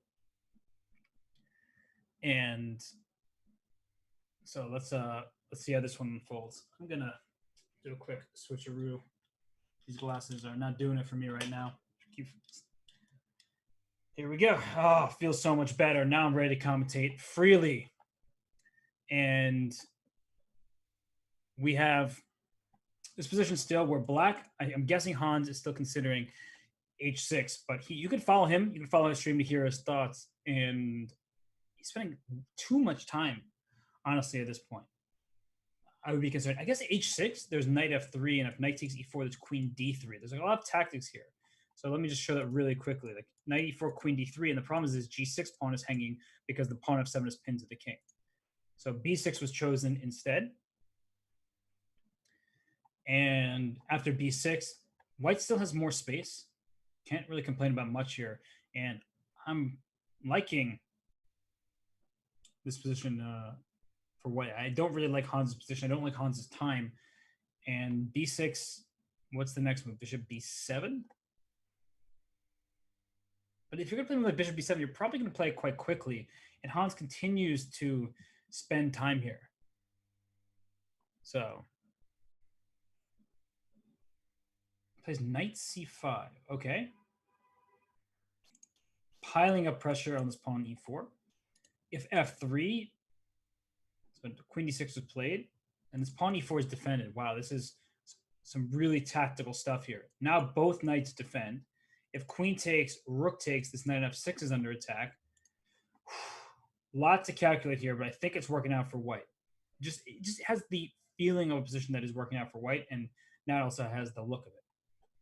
c6 is under attack, f6 is under attack.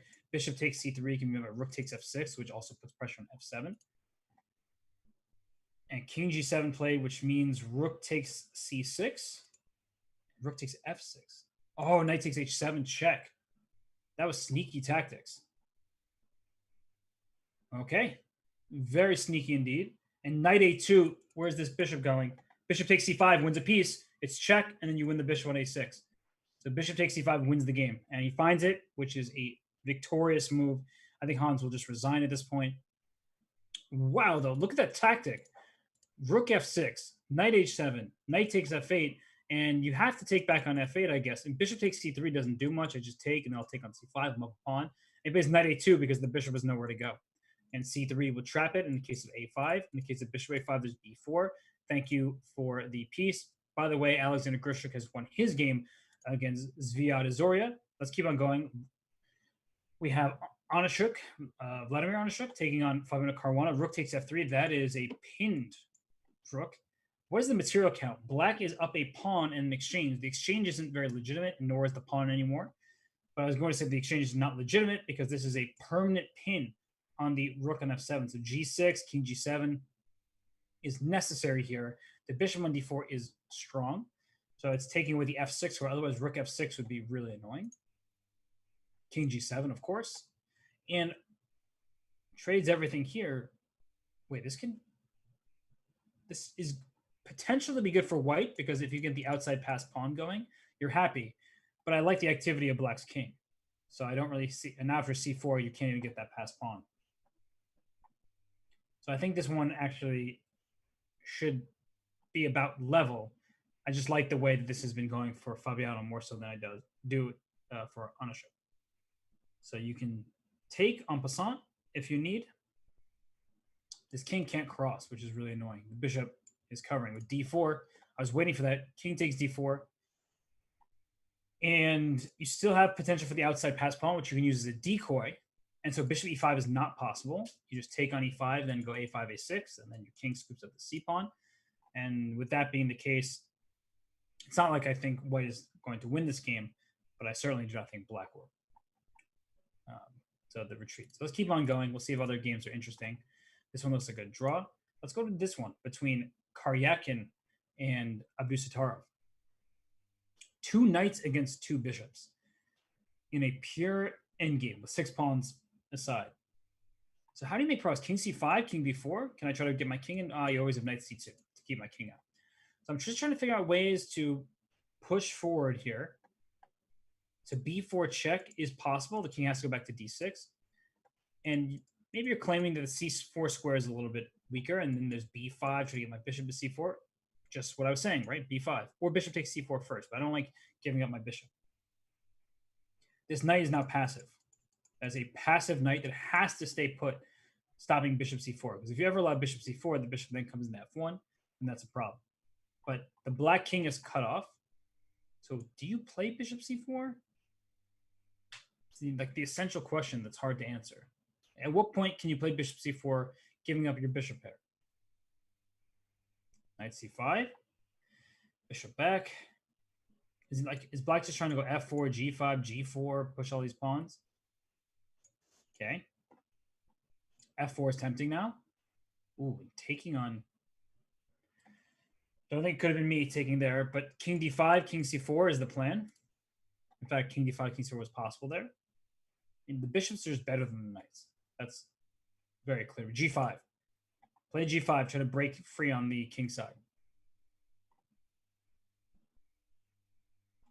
And now you can't play g5 without taking on e4 first. And bishop h6. Or king f5, honestly. King f5 just attacked the knight on e4. Don't take on f3 because there's knight g5 checks. So king d2 is possible here. So knight g5 played first, king f5. I would have put my king here. Bishop e7.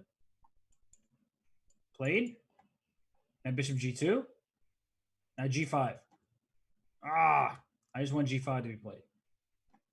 Oh, that's a good king. Karyakin is a mastermind, I must say. I see Karyakin play end games like this. He has no time, though. He has to play very quickly. But he's now up a pawn, and it's an outside pass pawn. King e3, king takes f3. And now he's winning. The guy is brilliant. The guy is absolutely brilliant at these end games. Just there's nothing more to say. Karyakin demonstrating why he is one of the best in the world. That's all I can say about that. And Katerina Lucknow lost on time in a position that she's also losing against Gusara. And we have just one game left. Grandmaster Timur Nabati with the white pieces. I played him the Isle of Man 2019. He beat me very soundly, where my king got checkmate in the center of the board in no time. So it happens when you take unnecessary risks in the opening. Rook e4. He's up a pawn. Just going to try to prolong this game, give himself as many chances as possible here. Good idea, though, bringing the king to g5. And now it's, king e6. You have to be careful. You don't want to take on g4 ever. And I somehow wouldn't be that surprised if white won this game. So this move wasn't entirely necessary. But yeah, this is a draw with proper play. But with 3 seconds on your clock, it's hard to play properly.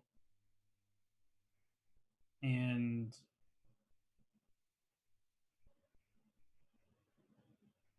okay, this king is still cut off. It's the last game of the round.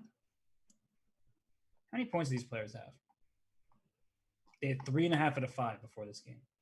So no wonder white is pressing so hard here. Oop, don't take that. King g7. And rook e6 is rook b7 check. Rook f7, you just move your rook away to a6. Wait, king takes g4, rook e6. Okay, king g6 was good. Now rook e6. Now you take this pawn, and this is how you go on and try to win this game. He's going to take the pawn. And now he's going to move his king up. He's going to move his pawn up. Well done by Timur Nabati so far. King h6. This is still a draw if I'm not mistaken. The rook is on the long side. Maybe I'm mistaken. Check. Wait, I'm pretty sure there was a draw there. And now it's definitely winning. You get the queen. Ha, rook a8, funny. What just happened? Funny pre-moves attempts, and we move on to the next round. Oof. What I don't even want to call it swindle. It's smart of Timur Nabati to keep on playing. He's up a pawn from the very beginning of that. And let's go to Hikaru. He takes on Vincent Keimer. We'll start with his game here. He has 5.5 out of 6. He's taking on Vincent, who has a perfect 6-0 score. And Vincent's a tough customer. He is just 15 years old. Maybe he turned 16, unbeknownst to me. But anyway, he is a teenager, strong grandmaster. He very famously won the Granke Open ahead of how many grandmasters? I can't recall, but he was an international master at the time and just like 12 or 13 years old. And Hikaru playing his standard blitz setup, b3, bishop d2. Just playing slowly, not committing to anything just yet. Here's g4, knight h4, trying to get the bishop pair. And you don't have to take on g6 anytime soon. So that's what Hikaru is demonstrating to you all. That why should I take on g6 knowing that my opponent will take with the h pawn, and that opens up the important rook file for just black's pieces. So I don't need to take this yet. So why should I rush it? He takes now, but he delayed it for a couple moves and plays bishop g2. So the reason he captured right there was there are some lines where after bishop g2, this bishop takes d3. And it might not have worked here, but the point is I take with a knight and you fork your king and your bishop. So it probably didn't work out there anyway, but it just goes to show that you don't have to take it initially, but there will be moments where if you leave it there for too long, it can still move. So what I like about this position for black is the semi-open h-file. What I like about this position for white is the long-term potential of the bishops. And what do I mean by that? If I get c4 and open up the light squares, white is the only side with a light square bishop. So that seems to be a potential promising plan. And g5, if the knight goes to h5, the knight's offside, the knight goes back to d7, hits the pawn h4 a second time. And that's why g5 was played here. Just making sure that you do not lose the pawn h4. f6 can be played at any moment. It's sort of a structurally risky move because these pawns in the g file don't really want to see a rook barreling down at them. But at the same time, this pawn g5 may have overextended, in which case f6 just puts immediate pressure on. And f5 was played. So instead of playing f6 and, I want you to leave this pawn situation as it is. You can take en passant, and he does choose that plan here, but you could have left the pawns as they were, but then you're not getting to these g pawns. So c4 played, opening up the diagonal. As I mentioned, it's one of the critical plans for white. And that's why this pawn was an f5, so you could play e4. Now that's not possible. Well, you had a g7 pawn, so the whole diagonal would have been opened, and it's too slow to make this work. So knight c7 protecting d5. This rook would love to go to c1, but it can't without dropping the a3 pawn. So that's a bit of an annoyance. Black can also consider playing this b pawn, not to b4 necessarily, but b5 for sure. There are moments you just keep expanding on the queen side. The issue I'm seeing for both sides is where do you put your king? King up for white goes to d1 right away. For black, you aren't going to castle king side, that's for sure. And going to the queen side doesn't feel very safe either. So castling queen side was played. All right. And I imagine king to b8 just to try to tuck your king closer to the last file. So h5, I see queen g5 is an option, but then I know this rook is coming to g1. So instead we trade on h5, play e4. That hangs f5. And then there's rook f8, hitting f2 at the end. Nice. Nicely done by Vincent Keimer here. And Hikaru, as he's streaming, he's deep in thought. He's trying to figure this one out. But it is a situation where, to my eyes, black looks better because the king on c2 feels more vulnerable. But I'm still relying on the fact that A, it's Hikaru Nakamura with the white pieces, and B, there's a bishop pair that if the position opens up, well, that bishop on b2 is no longer happy at all. That's not opening up anytime soon. f4 for black can try to crack open the f file and start barreling down a newly opened one here with the rook coming to f8.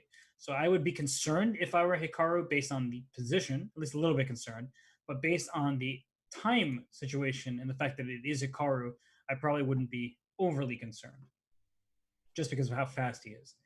And here Vincent thinking, trying to figure out what to do. a4 is always a move you consider to open up some lines on the queen side. Plays queen f6, that way his bishop can retreat. If there c5 would have trapped this bishop in on d6. So now if c5, there's always bishop e7 retreating. Oh, there goes the pawn, rook f8. You have to take on d7 if you want to keep your extra pawn, which you definitely do. And now this pawn f2 is an extra one. You can play f3 and slowly try to work this one in your favor. But this bishop on b2 is doing white no benefits. It's a bad piece. It's stuck behind a wall of pawns. And so Vincent playing b5 makes a lot of sense to me. And there are going to be positions where you just trade everything off and don't really risk losing. So here, if rook takes f3, I think you just trade on f3, start taking a bunch of times in c4. And I think that black will be able to hold the game. Not positive about it, but I do think that will be the case. And you can throw in a4 for good measure at some moment. And white's considering doing the same, but throwing in c5, hitting this bishop, not allowing any captures on c4. Hikaru is trying to work this one out. And, okay, we still have plenty of great games ahead of us. I'm gonna stay here for now, just for the next few moves to see if we get any clarity in this position. Hikaru trying to go king to d3, trying to go pawn to e4, and trying to one by one break free a passed pawn. The issue, of course, being that if you trade too many pawns, you don't have any or many remaining. That pawn's a weakness. Nice move. a4. If you take, then it has the b5 square. This king will try to get into e4. And I think you can go after this pawn. So I would probably take and put this bishop on b4, try to get my knight over to a square like b2 or c3. It feels like it should be good for white. And it's all about attacking this pawn here now. I guess you can wait for black to take you and take with your king and try to march your king in. And that's, I guess, what Hikaru starts with. A takes b, king takes. Eventually, there will be king b4, trying to push forward into the position. The knight is protected here, though. And he moves it away. He doesn't want to just have a lone bishop against a knight. King f5, king e4 is what I'm eyeing. And that's why the king comes back, coming into d3, saying not so fast for you. Bishop e1, the idea is if we trade, here comes my knight into a square like b4. And bishop back. I think it's good for black to keep more material on the board. So I like what has happened thus far. And knight to h4. Where is that knight going? I think it's just sort of an attempt to be a bit confusing. Is knight coming to f4? I don't really think so. King g4. King f3. I'm just trying to get my king in the game. Knight c2. Knight b4. Coming after c6. That makes perfect sense to me. And bishop a5. Ooh, nice move, bishop e1. You can move your bishop away. Bishop c7. Don't love the prospects of that capture because the white knight is coming right back into not a4. Draw the arrow correctly, Robert. You can do it. Knight into b4. So king e4, knight to d2 check. And king f3 is also. Oh, it's mate. He walked into mate. That's sad. He went king e4, trying to clog the square, and knight g3 was checkmate. Hikaru, he scoped that one out. Black had to move back. Black is still suffering in this endgame. But a move like king e6, knight f6, just playing normal moves, there was still plenty of chances here. That was devious. Let's go to Karyakin. Whoa, Karyakin looks like he is just getting mated. Queen a2 check, and then knight f2 check, picks up the queen. So Karyakin wins. Excuse me, Karyakin loses, pardon me, to Yakubayev. And then we have Caruana taking on Andrei Osipenko. They both have 5.5 points out of 6. And let's see what's going on here. 5.5 with white. Rook takes d7. This rook takes d7. There it does. It distracts the other rook. Rook takes h8. So white just won a piece. And with the game, 5.5 Caruana moves on to 6.5 out of 7. A great start. I mean, it's not really a start. We're already 7 out of 10 rounds in. But a great performance here by 5.5. Rook g3 was winning the full rook. Instead, played rook takes g5. Also winning is Safar Ali. And we have Bortnik against Mkhitaryan. Ooh, I see some passed pawns here. But I see knights blockading those pawns. And then there's this pawn. h4. What in the world? So he takes this. And the knights can't stop all the pawns. But knights. This is winning for black. Amazingly. And what you should do is bring your king to start to sacrifice your queen for both knights. King d4. Just don't blunder a knight 4. It's the only thing you have to look out for. So king f5, okay, mating the king is actually just better than anything. Holy cow. We tuned in at this moment here where these two pawns are holding the knights stuck, and there's this outside pass pawn. That is an amazing endgame. You don't see things like that every day. And he just won it cleanly. He gave up his bishop for that e-pawn and then was able to get a queen and deliver a checkmate. Nicely done there. So Firouzja is still playing. Whoa. Ali Reza is winning with the black pieces. In comes the king of c2. Thank you for the new queen.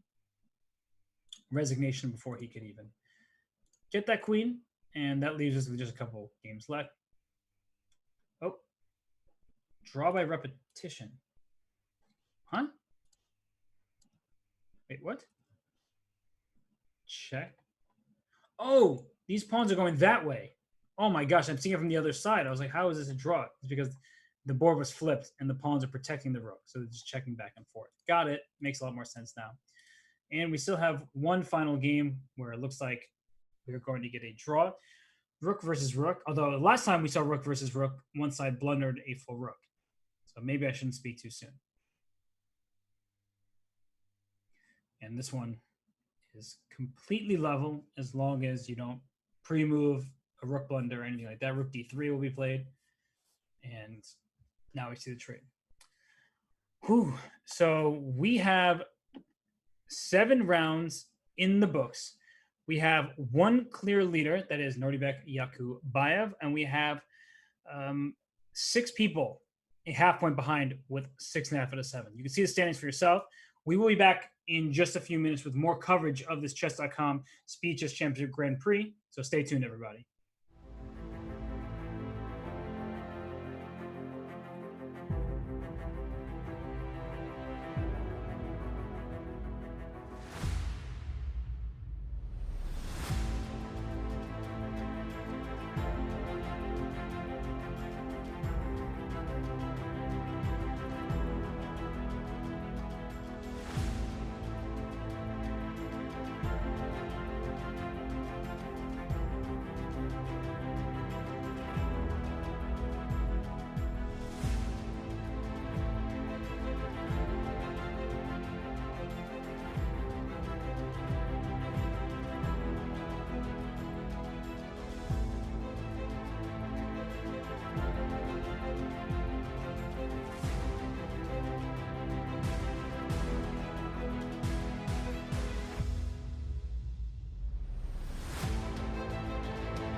And we return with round 7 in the books. Just 3 rounds remaining of this 10-round Swiss tournament. Just a reminder to everybody that after the 10 rounds come to their conclusion, there will be a knockout format. 8 players, the top 8 in the standings, will move on to play an elimination bracket. You can see the regulations right here. There is a single game of 3-minute plus 1 second increment for the quarterfinals, where the higher seed plays white.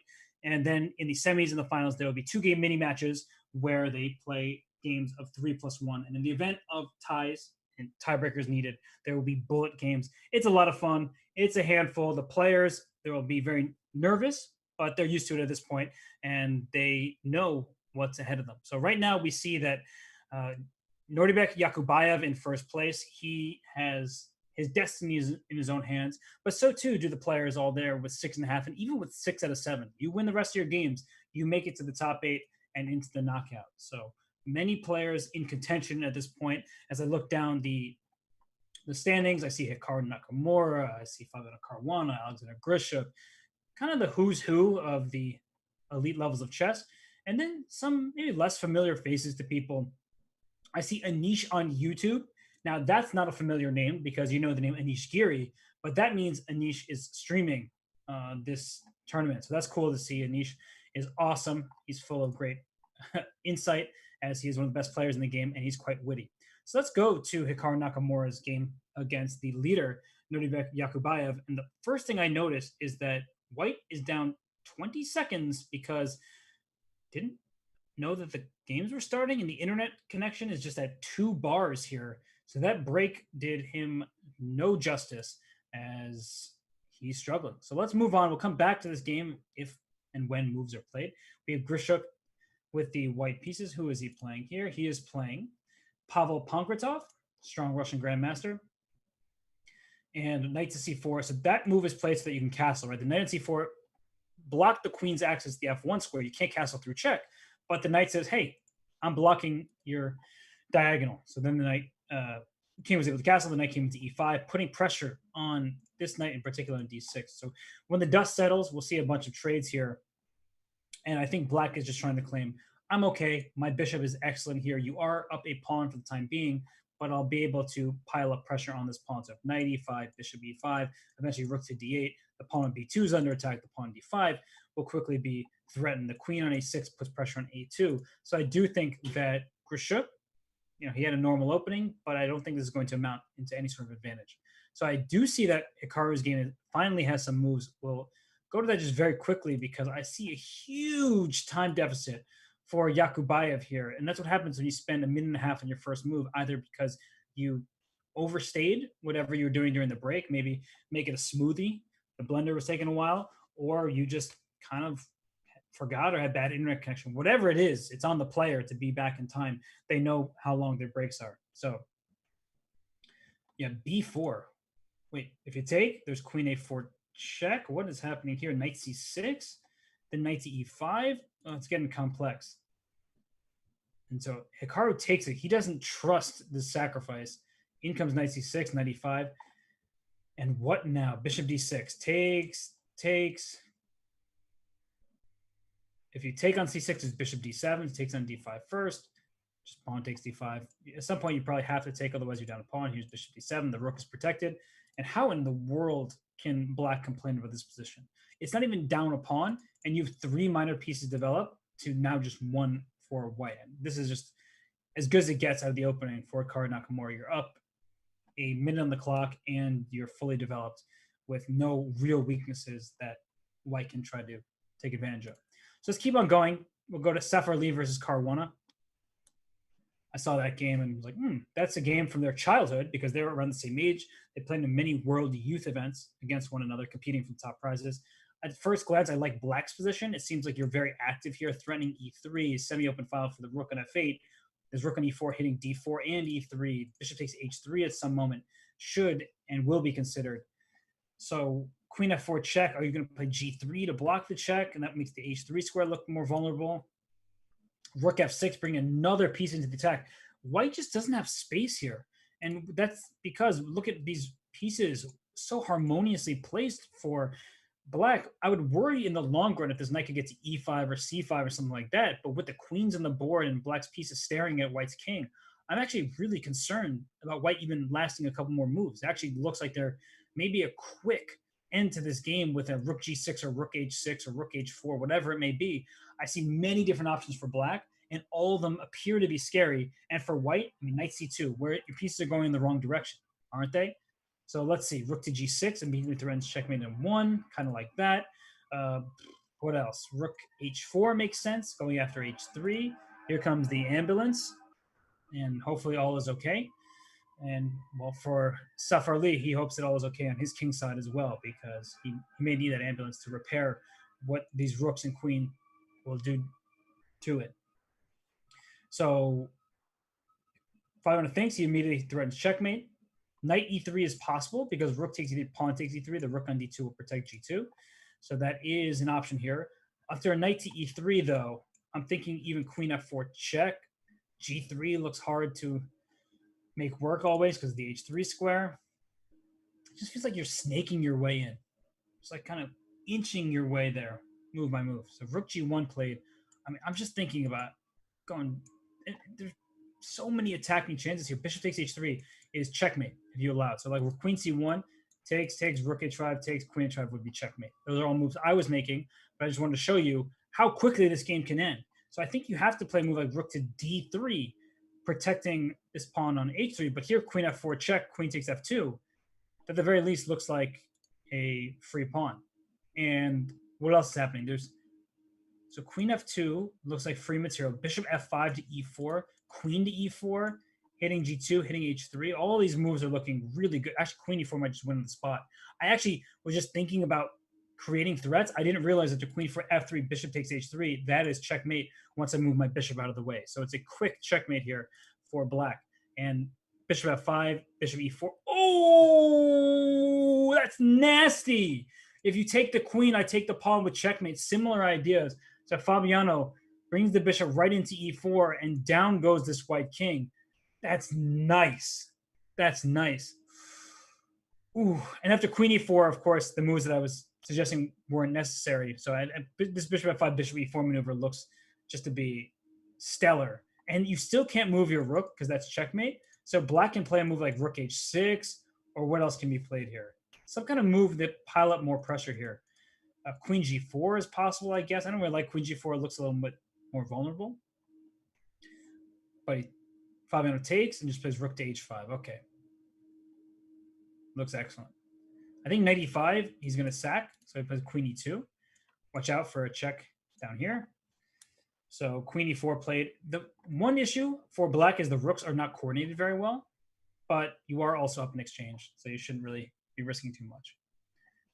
That was so nasty. Okay, this knight's pinned, and now rook d2 because the knight can't capture. You can go rook a2, and don't blunder rook d8 check and knight g5. That's what h6 is played to take away the g5 square. It looks like it's just good for Fabio. Let's go to the Hikaru Nakamura game just because that one's nearing its conclusion as well.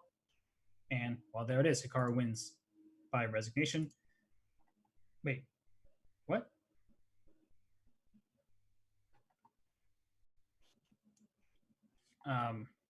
Okay, I don't know what just happened there. And C5 played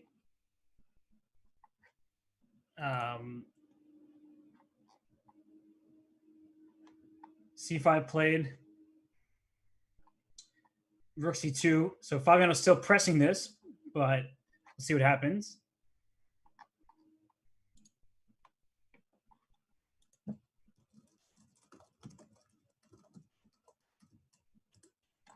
And okay, Fabiano wins on clock. Let's keep on going here. We have king on f3. So it looks at first like there's going to be a mating net. And it still kind of looks like there's a mating net. Rook to d2. f5.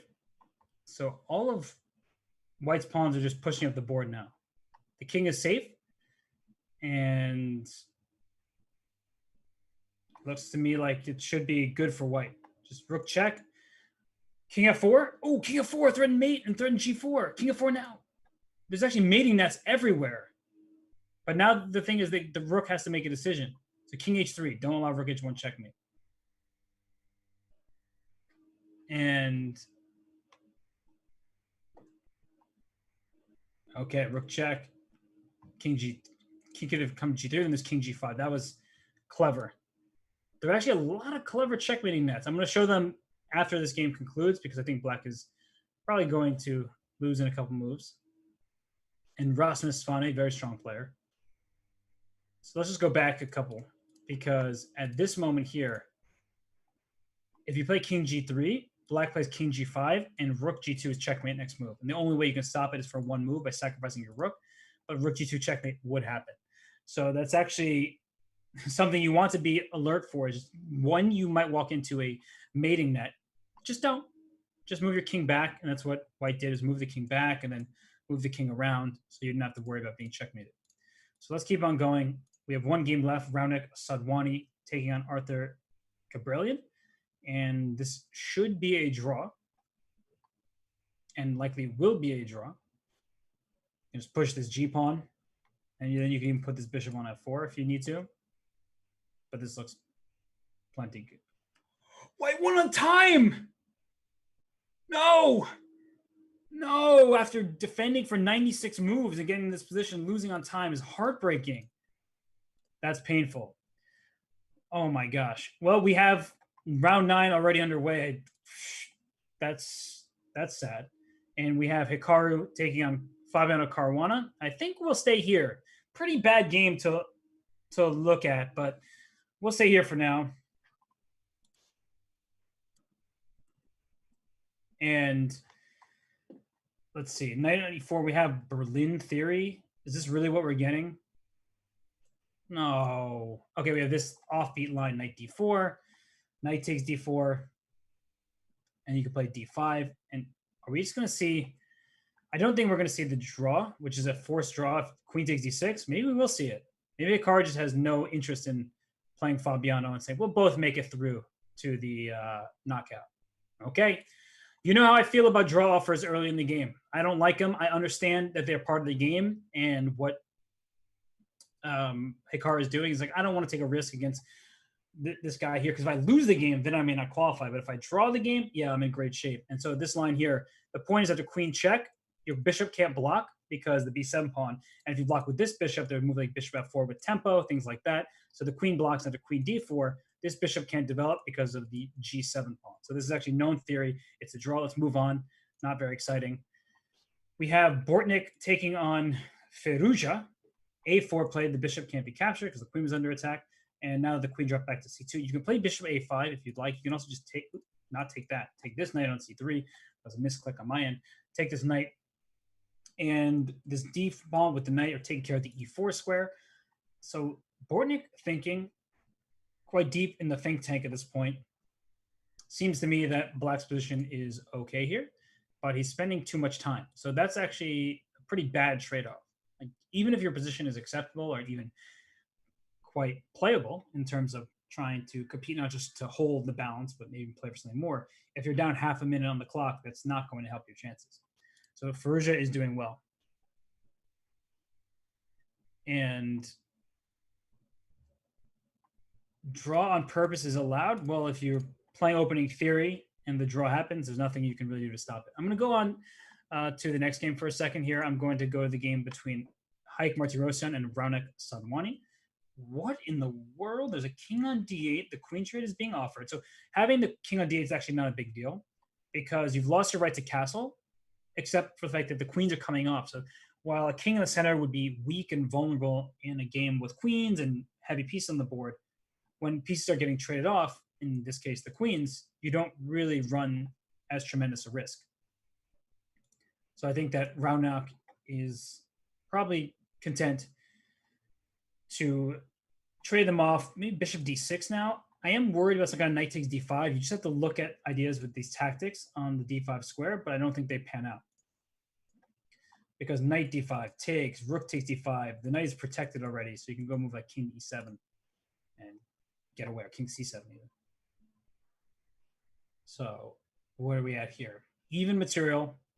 I like the pawn structure for black from b7 to d5, now trading off the bishops. I think that you can't complain at all.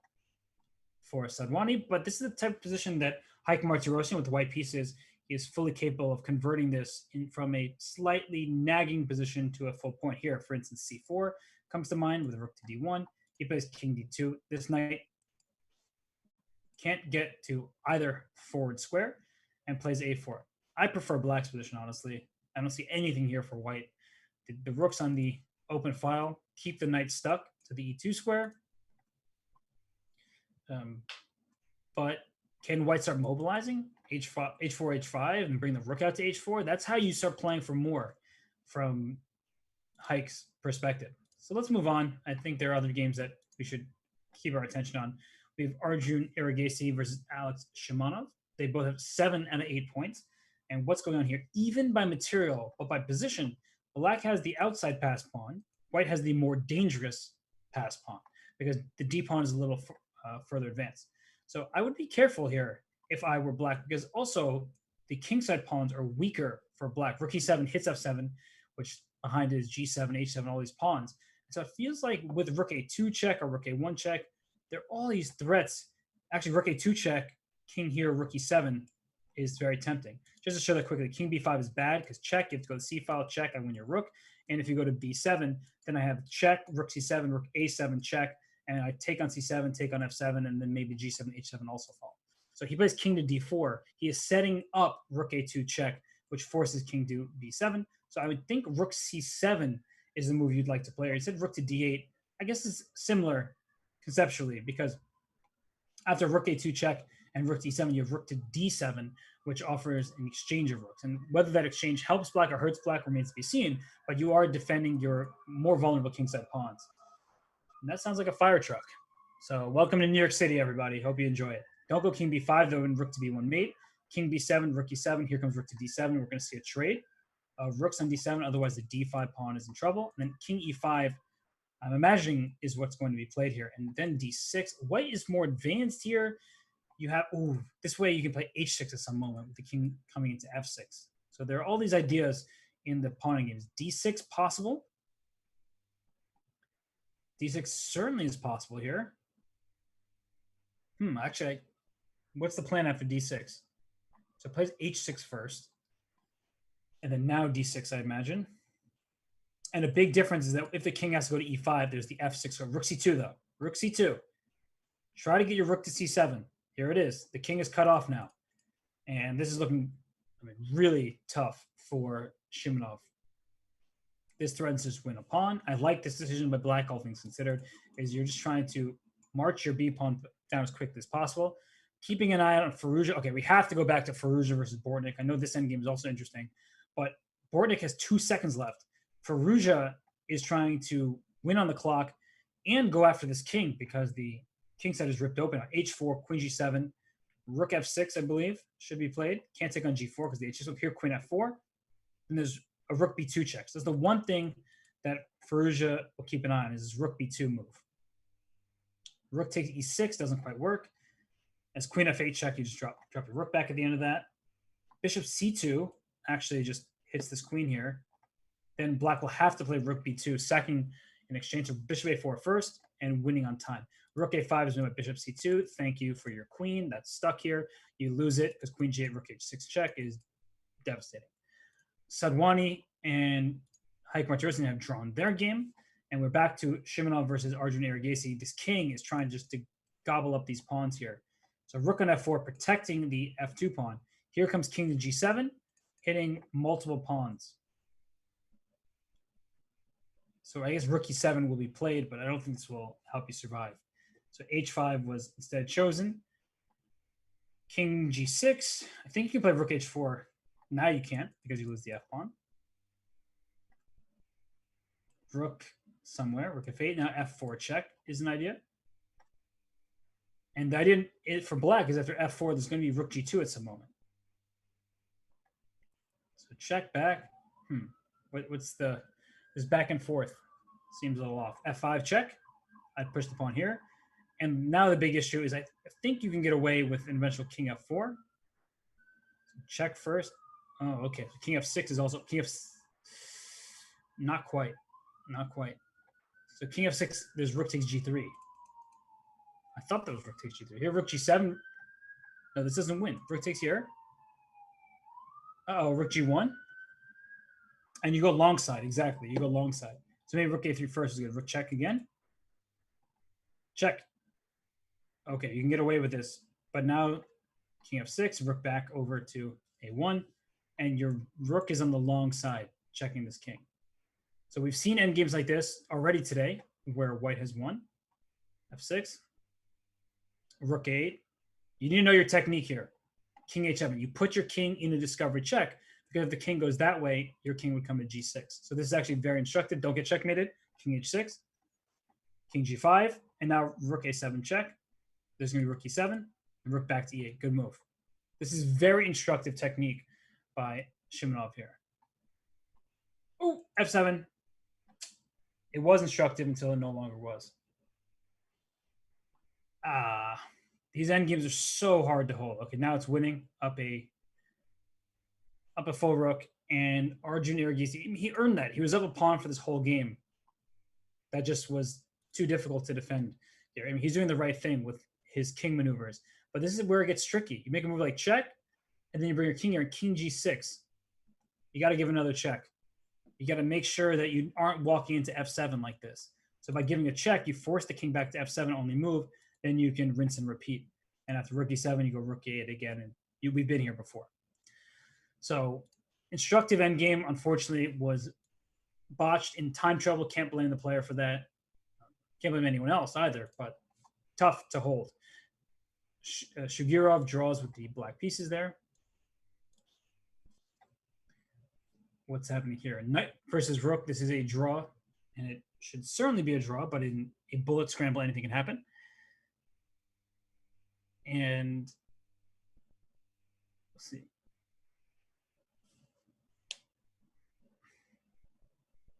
Okay, so you want to keep the knight close, and if you see the knight being here, the king can't march forward. So the knight is keeping the enemy king away from it.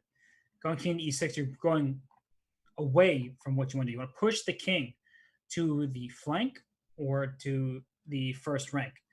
But right now, the knight and the king working together perfectly to stop that from happening. Yeah, this is just a draw. It's a known theoretical draw that actually isn't that easy to even play for a win. You might have thought I would say it's not that easy to hold. No, it's actually particularly easy to hold. Look at the knight. It's taking away two of the three forward squares. They drew by 50 move rule. The king can come up. You're just never able to easily force my king to the side of the board. So that's it for round 9. We're moving into round 10, and we have 8 people tied with 8 out of 9. I don't think they can afford to just all make draws with each other, because people will catch up and presumably have better tie breaks. So I am keeping an eye on the Hikaru Nakamura game to start with, as he takes on Pavel Pankratov. If I am Pankratov, before the round, he had the best tie breaks from what I see. He should try not to do anything too risky. He shouldn't just play for a draw. And by the way, Grishuk and Vladislav Kovalyev have made a draw, and this game is drawn by agreement. Of course, that was going to happen. Pankratov says, let me offer. My tiebreaks are great. I assume Hikaru's tiebreaks are also excellent because they've been leading from start to finish. Let's keep on going down the list. Fabiano Caruana against Ali Reza Firouzja. Let's see if these two battle it out or if they make a quick draw saying our tiebreaks are good, but you can't just rely on the tiebreaks before the round. In fact, Firouzja's tiebreaks are particularly low. I'm looking at them on my end of things here. His tiebreaks are terrible. So he probably doesn't want to just make a draw and say, let's see what happens with other people. Because I see, for instance, Arvind Chess and Ranak Sadwani close in tiebreaks and a half point behind. They win a game, and all of a sudden you're relying strictly on the tiebreaks rather than on what you have in front of you. But for Fabiano Caruana, he has the white pieces in this game. He's tempting Firouzja to play a move like e5, and the d5 pawn is in some trouble, right? So e5 I take with the d4 pawn, immediately the d5 pawn's under threat. So I actually like what Fabiano is doing, and he played the exchange Caro-Kann. If we just go back in time quickly, he took on d5 and then played this very simple setup. And I've had conversations with him about this because I actually ended up on the black side of the queens got traded, the black side of a position like this in the Isle of Man against Kirill Alexenko. And I was like, what is this, like bishop d3 back to e2 type of stuff, which is what happens in this opening. It's very solid for white. So it's actually hard for black to take advantage of that quote unquote loss of a tempo. because there are no weaknesses in the position. And I'm looking at knight d2, knight b3, knight c5 right now, just trying to make easy forward progress. I know that black can consider e5. It is a strategically risky move and still a move that has to be considered. So I think that white has quite easy play throughout this opening. And at this point, it's starting to become a bit of a struggle. But at least how I'm visualizing this here, look at this bishop on g7. The knight on b6 is fine, but I'm looking at a5, knight to b3, trying to kick this knight out from b6. I just think that strategically, it's much more simple to play white here. It's kind of like a London system type of dynamic. Knight b3. In comes this knight to c5. e4 doesn't scare me. I just bring my knight back to f1 to stop you from going e3 yourself. And this knight is coming into c5, as I've mentioned probably 5 times at this point. So this is looking extremely promising for Caruana.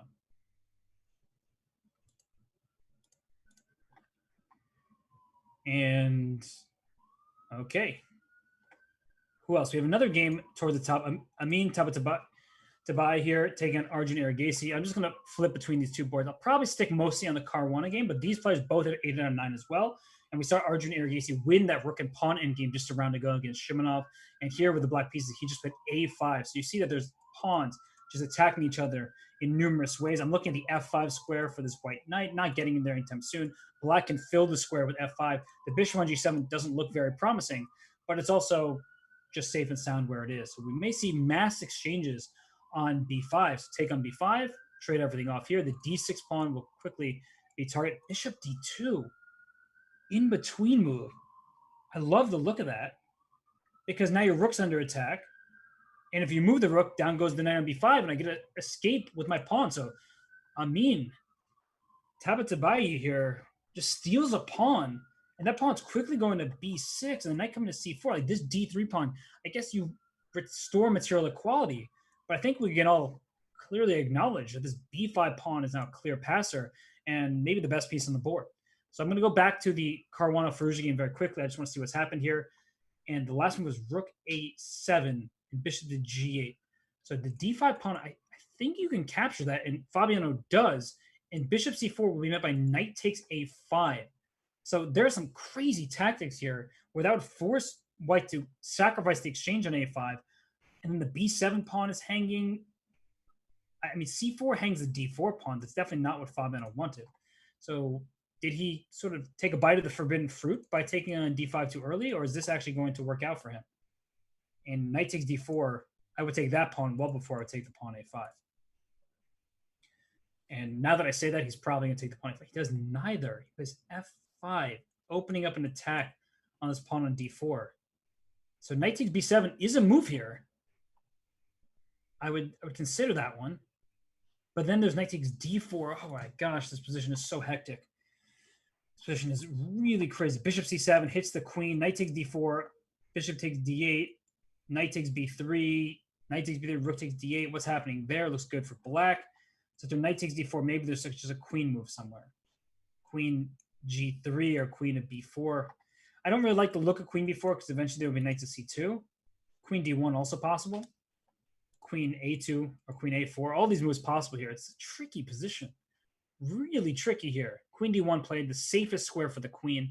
This black queen has g5, it has h4, and has e8. Only 3 safe squares at the moment. And queen h4, as I say, queen g5, there's bishop f4. Here there's bishop g3, and he plays it. So queen d8, bishop c7, that could be a weird repetition of moves. I'm just looking at this game. I'm looking at the game between Amin as well. Just keeping an eye on the final 2 games with players that start with 8 points. So g5, bishop e3. So trying to get this bishop to d4. And if this bishops come off, the black king on h8 can be in a difficult spot. f4, f3, certainly tempting here, but the e4 pawn now is vulnerable. I actually don't love this decision. I think you're immediately losing pawn. e3, f takes f3, common pawn sacrifice, instead plays f3 right away. But now that you lose e4, I don't think you can be too happy with this. Bishop takes g7 and queen d4, offering a queen exchange. Rook a3, bringing another piece into the attack or the attacking potential. So rook e7, wait, doesn't that just force you to do something about this g7? So because if you take on d4, take with the rook. Knight f5, probably only move here. And knight f5 hits e7, hits d4, protects g7 all at once, but it's so uncomfortable, that position. So rook f7 played. Rook e6, hitting queen, hitting knight. Uh-oh. This bishop's under attack, so king g7. Wait, now you're not attacking f2 anymore. You need to play king g7 and attack f2. Here, rook c3, everything is defended for Fabiano. Time pressure, though, will ensue. So queen h4, queen g4, or knight f6, also good. I would play queen g4. Now don't take with the pawn because there's queen h1 mate. And now rook g3, rook d4, also fine. It's a scary position. Like, even though you're up material, knight e5, I think you can play knight e5. Knight h2 safer. Watch out for queen takes f2. That's mate. Queen takes h5, though. Takes that, and now queen. Oh, this is hanging, but so is f8. Oh my gosh. Wow, he barely gets away with that.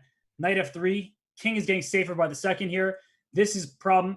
Fabiano Caruana beats Alireza Firouzja, makes his way into the KO as the top seed, I imagine. Unless Amin Tabatabai takes away that top seed by beating Arjun Erigaisi. But wow, that was a tragic defeat for Firouzja. He is no longer in contention for the knockout. And let's see these two players here. We have Mkhitaryan, that's Haik Martirosyan, and Arvind Chess. And what's going on here? White is clearly better because I think you can make a draw at any moment with these checks. And that doesn't necessarily make white better. I should take that back. But it does mean, no, king h6 was knight g4. So that was good not to blunder into that. Bishop f5, keeping the pawn safe. Queen e6, you can just trade queens. So who's playing for a win here? Both players need to win to make it to the knockout. So I think they're both trying to go for it. Oh my gosh, 0.2 seconds left when he made these moves. He repeats. Bishop h7, that's not a move that I like. Knight g4, knight g4. It found it. And take the queen, and that's it. That's a win here for Arvind Chess. And will that qualify him? Because they'll get him to 8.5. I don't know what his tiebreaks will be. We'll see in a second. But I was noting that knight g4 check was going to be an option for a long time. And there it finally happened. And as you see, that Arvind just 13 seconds on his clock. No concern in the world for him. He moves on to 8.5 points. I really don't know where that will leave him. And let's see, in the updated standings, where is Arvind Chess? He's in 7th place, but we won't know the final standings until after the last game of the round is done.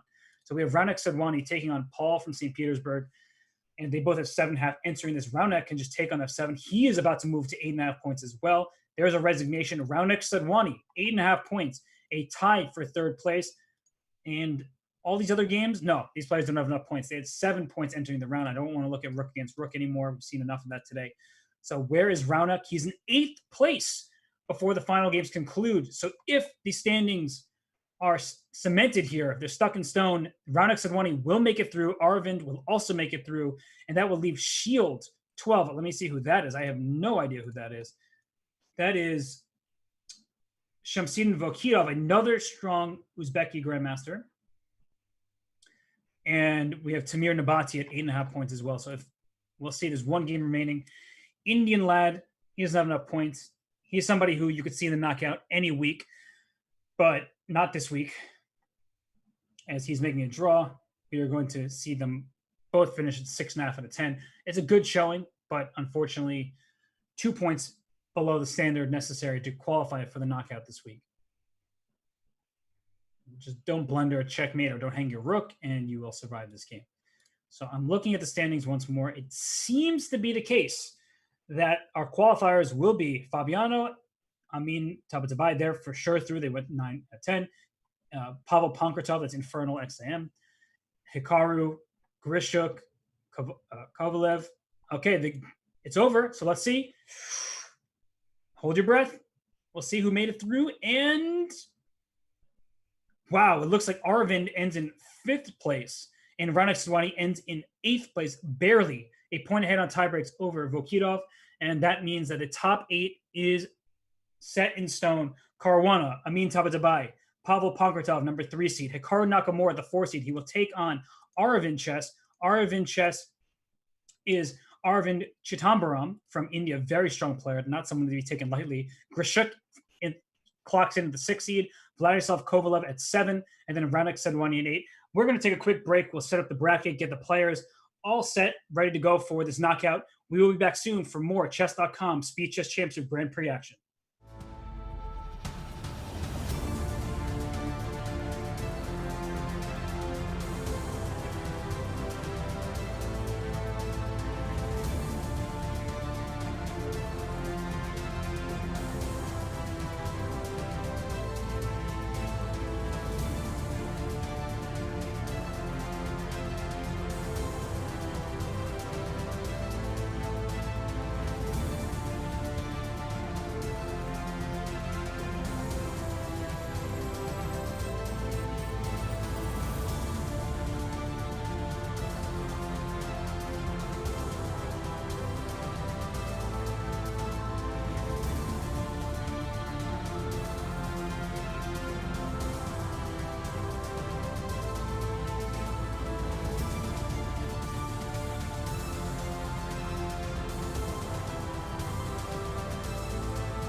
And as you see here, here is the initial bracket of the knockout for this SCC GP. Fabiano Caruana is the top seed. He plays Raonic Sedwani, which means he'll get the white pieces in the 3+1 game against him. But as you look just across the bracket here, let's try to parse out who we think will make it through. Always hard to make predictions when everybody's so strong. I believe everyone will think Hikaru Nakamura, the heavy favorite in his matchup against Arvind.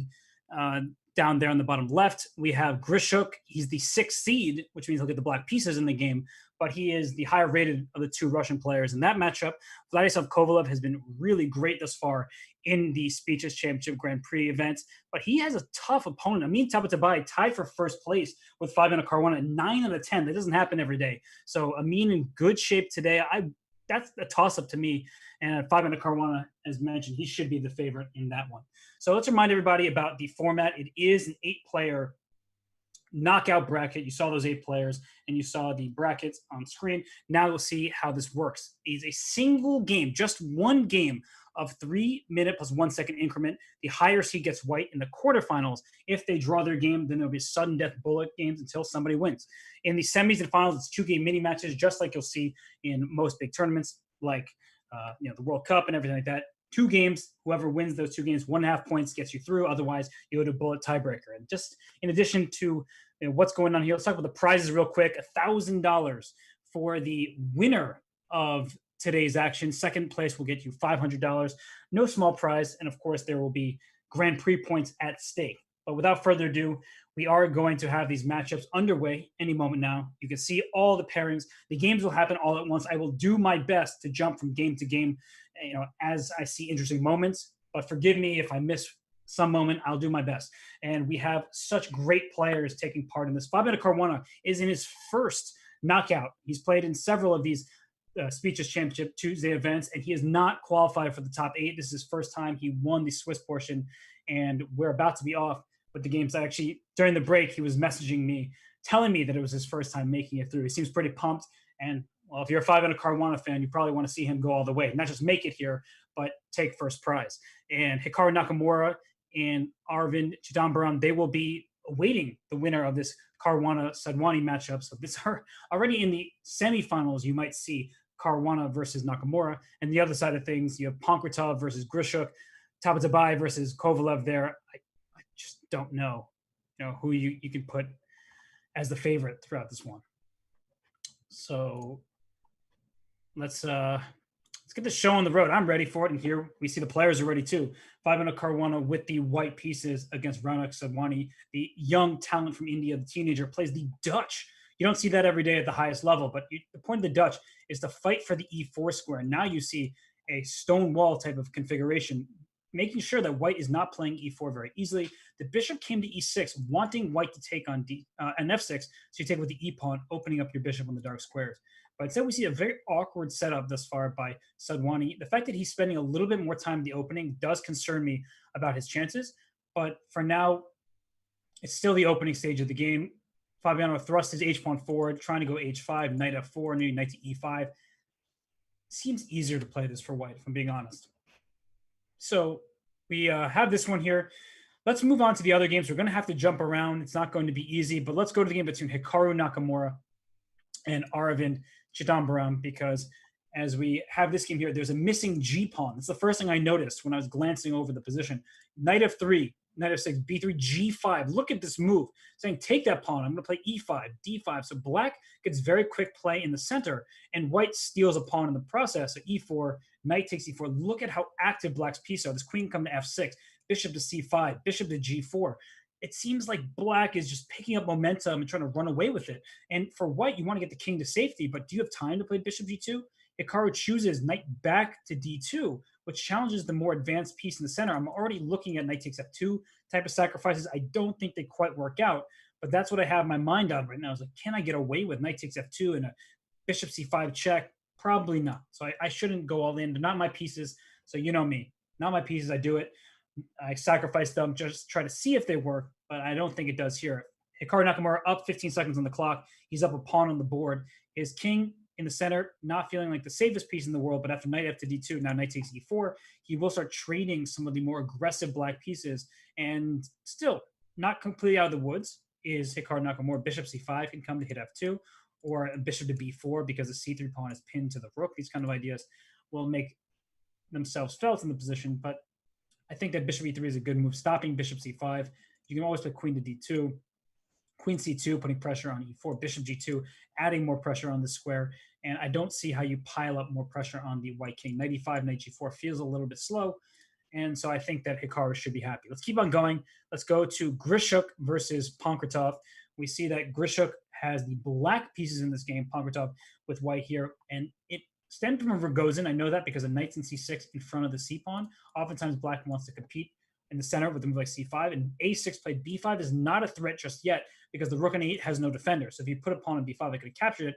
But Pankratov says, I don't want to worry about that. Let me just drop my queen back to c2. If you play b5, that's okay. I retreat my bishop anyway. And after the pawn is now isolated on d4, black is going to try to blockade the pawn, maybe with c6, bring this knight into d5. I know that there's so many pieces attacking the square, but black will have a third piece after c6 protecting the square as well. And I think that this is okay for Grishuk. He's ahead on the clock, not something you say every day in Grishuk games, particularly in blitz games. He likes to think. But he is an amazing blitz player, multi-time world blitz champion. He puts his bishop on b7 instead of pawn on c6. I like that even more. Just trying, excuse me, if I get my arrows correct, to plug this d5 square, not allow white to push that pawn forward, and thus really challenge what white's going to do. Because in the long run, this d4 pawn is an isolated weakness rather than a strength. The last game we have not looked at is Vladislav Kovalev against Amin Tabatabai. So we are going to head there right now. We have a locked up position where, as I flip the board here, no pawns have been traded. A single minor piece, the light square bishops have been traded. This knight can come into f5, but watch out for sacrifices for both players. I'm looking at, after knight f5, eventually this rook getting to g6 and putting pressure on the white king side. So knight f6 to h5, followed by knight takes to g2. These kind of sacrifices are in the air. I think Kovalev is very happy to be in this position, especially because he's up nearly 25 seconds on the clock. So d4 played. Look at this army of pawns. It's a phalanx here from a4 to e4. And now you capture on d4. Watch out, because the e4 pawn is clearly under threat by 3 pieces. You have 3 pieces defending. So for now, it's all good here. And if you take on d4, I take with the knight.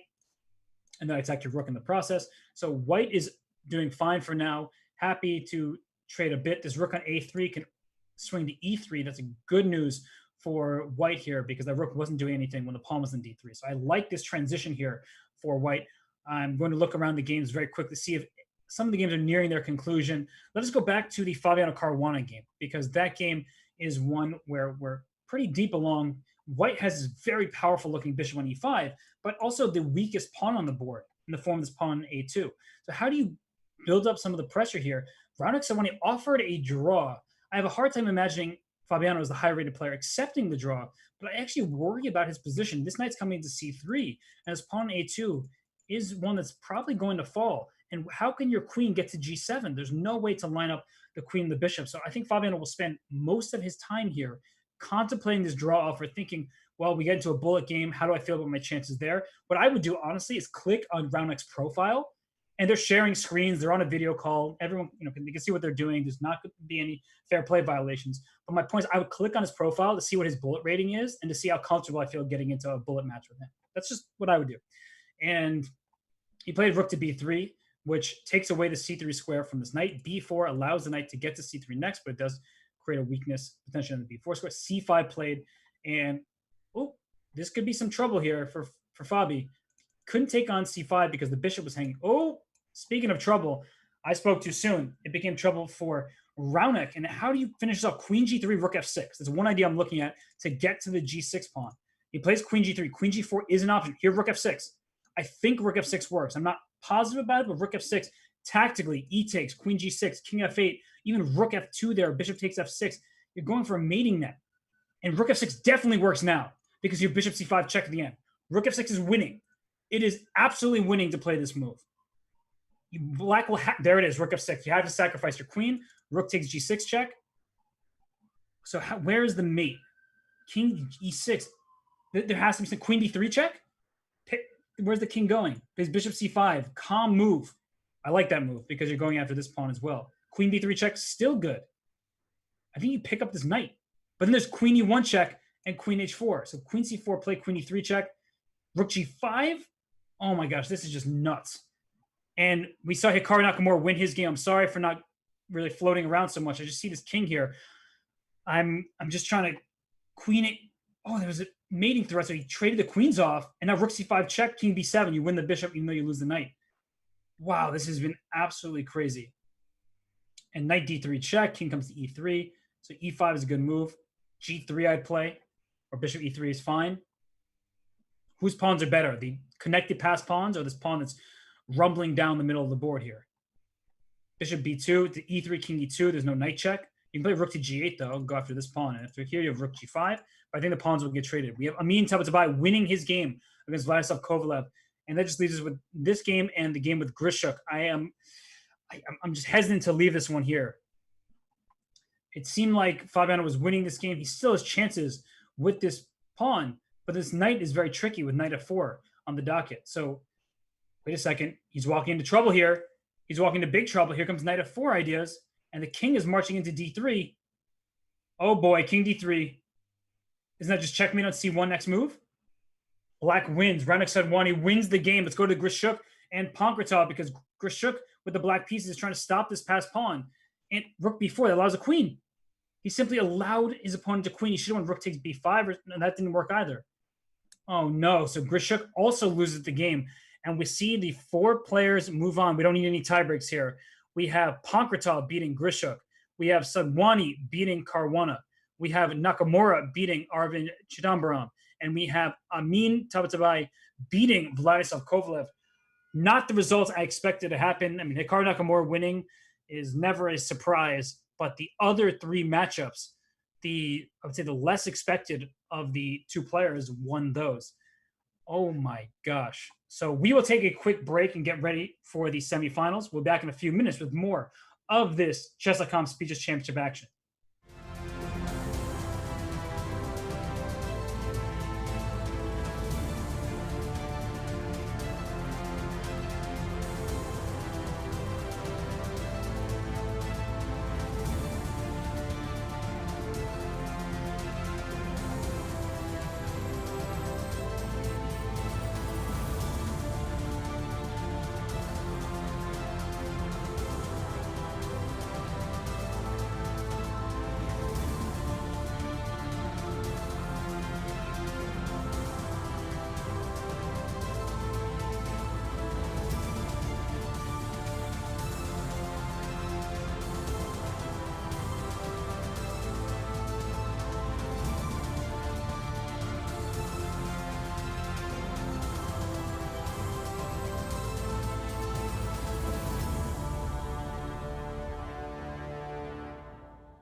And we have our semifinalist set. We have the matchup between Ranak Sadwani and Hikaru Nakamura.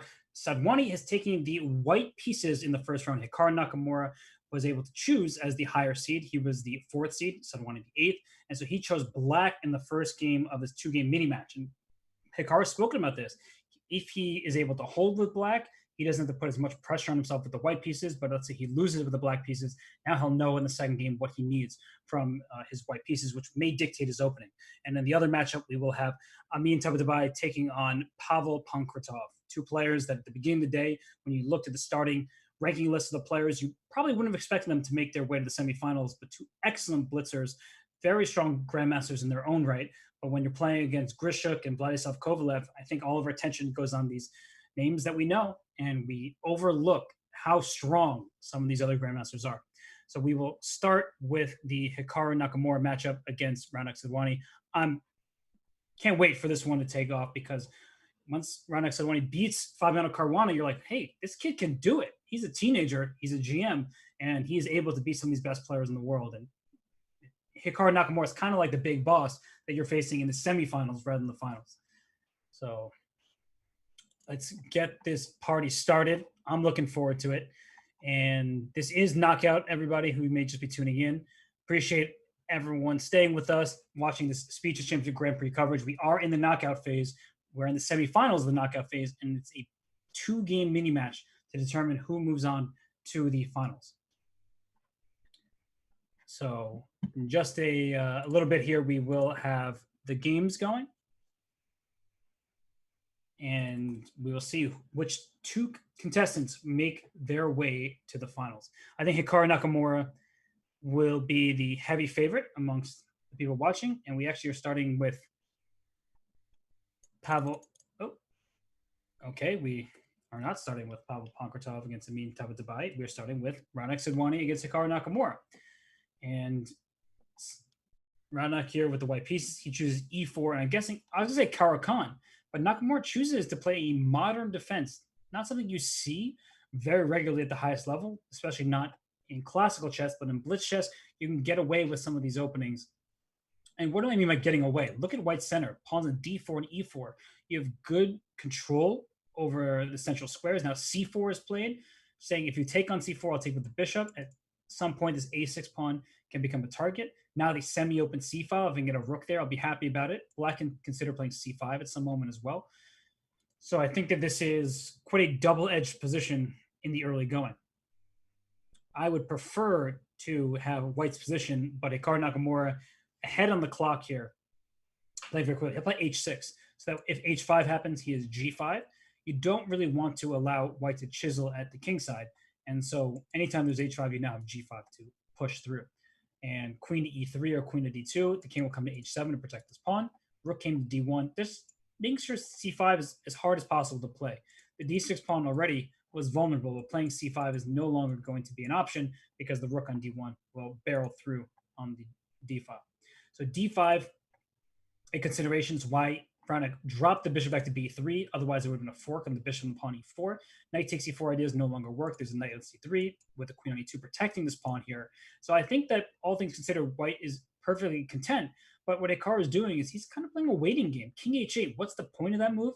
I don't really know. Is he really trying to put his knight to g8? Doesn't look ideal, but he may feel like he has to do that at some moment. e5, if you take on e5, I take with the pawn. My rook is happy. Instead plays knight to d5 right away. And I like that decision because you can take on e5 pretty much at any moment. And by taking on e5 too soon, you may allow this bishop into the e5 square. Whereas if you take on e5 now, you will take back with the knight, perhaps, but you don't have the possibility of putting a bishop on e5, offering an exchange of pieces. So a5 chosen, bishop a6 comes to mind. a4 is possible. Now a3 to give your knight the c3 square. I think black has to worry about h5 though, because once h5 happens, if you ever move this g pawn, in comes queen d3 with a checkmating attack on the diagonal. So this is a situation where it's chances for both sides. And after a takes b3, there is rook takes a2 ideas, which is why white dropped the bishop back to b1 to protect this pawn a2. I think bishop a6, bishop c4. The problem is that for bishop a6, you're inviting the queen to c2 or to e4, And once the queen and bishop line up, h5 will be a very big problem. Black cannot play h5 himself because then the g5 square is available to this knight, and that's another issue. Rook b8. I don't really see what you're doing. I'm going for bishop a6. I guess so. Knight f4. That looks like a good move in any situation. I totally overlooked it, and probably Rana overlooked it as well, because after knight f4, are you just scooping up this h5 pawn for free? Your bishop on d7 is very powerful here. Actually, bishop takes f3 in some lines will be devastating. Bishop f3, if you take with the g pawn, in comes queen g5. Bishop takes f3, if you take with the queen, this bishop on b2 loses, or doesn't have a defender, I should say. So I think you can just take on h5 with this, but then g4, lot to calculate here. And knight takes g2 ultimately played. So next idea, bishop takes f3, then rook takes b2. I'm not sure I love this, but it does feel like it should be sufficient for at least a material edge for white. I mean, excuse me, for black. Because bishop takes queen h4. So I'm going to go queen g4 check. And if bishop e4, then you take everything on e4. And then you take on b2 at the end. So that actually looks like a really well done maneuver by Hikaru. Queen g4 check is devastating with this knight on attack. Wow. Nicely done. So d5 comes to mind. And actually d5 is probably a decent try, but queen g4 check is likely concerning. If the king goes to f1, there's bishop a6 check ideas. So I think after queen g4, you'd have to move your king over to h1 or h2. And Hikaru playing very quickly here. He has double his opponent's time. And I think d5 is the move you have to play. So, and I see people asking, can you look at the other game? The other game has not started yet. The semifinals are staggered. So we will have the other match played on its own. And in which case we will get to look at that one. So queen g4 check after d5. See, d5 was a move that white knew that he had to play. He should have done it quickly instead of spending 55 seconds. Easy for me to say as commentator, but it's a move that you just have to go with. And okay, where's his king going? Probably to h1. Not entirely voluntarily, but king to f1, bishop a6, bishop d3, trade on d3, rook takes b2 at the end. Then there's some kind of taking everywhere here. Everything's under attack. But I think rook takes b2. And, well, what can you complain about? Just take back on d6. If white tries some kind of take on e6, I thought there'd be a problem on the f line. But now that I'm looking at it, maybe the problem isn't so great. So rook coming for a checkmate. Knight h2 stops that checkmate and offers a queen trade. Wait a sec. And now everything's protected here because I'm just trying to take. I mean, it's a million takes. So bishop e5. But then knight f3. So it doesn't even work. I think ultimately this game will be a draw. Like if you play bishop to e5, knight f3, this rook can go snag the g6 pawn, and then we'll see a bunch of trades, and it should be a draw. But I know that Hikaru wants to play for more. When you look at this position, it just doesn't actually appear that you can get more out of it, as all of these pawns are hanging. But rook to b2, for instance, coming after the f2 pawn, or bishop to d4, similarly coming after the f2 pawn, it's probably what you need to go for. And rook takes f2. Uh-oh. King h3. King is safe from one. Rook h1. Oh, the bishop was hanging there. So knight f3, rook h1, check. King, rook g2, check. King f5. I think the king escapes, like magically escapes via f5 to e4 to d5, and there will be no more checks. That's actually pretty crazy. I'm thinking rook h1, king g4, rook g2, king f5, rook h5, king e4. It's the exact line I'm thinking about. But then this rook h5 check, king e4. Wait a sec. All white's pieces are in light squares. There's no good discover check. King to d5, and there's no good discover check. Rook e3 also works because that way you're not giving pieces up. That was wild. And that's why Hikaru ended up taking. And actually, who's in more trouble here? E4 check. Uh-oh, white's in trouble again. Rook check. Take rook, and then king g7, and then this outside pass pawn is a bit dangerous. So even if objectively this should be a draw, I could easily see white losing this game in time trouble, and Hikaru is the best in the business at winning games like this. So he's going to give a check. Okay, this should be a draw, though. This definitely should be. Uh-oh, here comes the pawn. Just you keep checking, and eventually the king will have to go in front of the pawn. So check on g8. The king will have to go to the h file at some moment. Yeah, we're going to see this happen. Haha, nice trick. The king goes back to d3. Wait, h3 is not possible. I laughed, but maybe I laughed a moment too soon. Because now king g2, oh gosh, king g2, rook g3, and all this stuff, and the h pawn queens. What a move, by the way, by Hikaru. He played king f2, excuse me, king f1, because he was expecting if he played rook g3, there'd be some check on f8. So he just moved the king over, and Raunak lost some time, and the position was already in trouble there. But that was nice. Nice endgame technique. And Hikaru wins the game because Raunak, unfortunately, couldn't find the right way to simplify in his time trouble, which means Hikaru only needs a draw. And watch out, bishop a3. Hasn't Hikaru won like 8 games in this line? I feel like he played this against Mamedyarov. He's played this against other people, but I've seen this before several times where you play c3, you have this bishop a3 as a response, you take on e7, and maybe it's not losing for black with best play, but it requires best play. You are simply down a pawn. And even though you have the bishop pair, at some point soon, this knight will just sit on d4. I'll start with knight a3, and maybe even knight to b5, bring this knight to d4. But you have a lot of work to prove you have sufficient compensation for the lost pawn. And yeah, that's a tragic occurrence here for Raunak because he's down a pawn now. He's down a point in the match. He needs to win just to stay alive. And playing Hikaru Nakamura, you're winning against him in any game on any day is difficult. But winning when you're in Hikaru's wheelhouse here, where white's up a pawn, good luck to you. And knight d4, offering an exchange of pieces. If you take on d4, c takes d4, rook to c8, white will have rook to c1, competing for the open file. Knight c2, reinforcing the knight here. It's not that easy for white to play this either, but perhaps there's a timely c4. Not anymore, because the c pawn is pinned, otherwise you lose your queen. And there's also an attack on the a2 pawn, which may not work out just yet, because the queen could get trapped down over here on a2. But something to consider is a move like queen takes a2. And a4, probably a decent try. And Hikaru sitting and thinking, and played rook f to d1, understanding that the queen gets trapped in the event of queen takes a2. There's just rook a1 and the other rook to b1.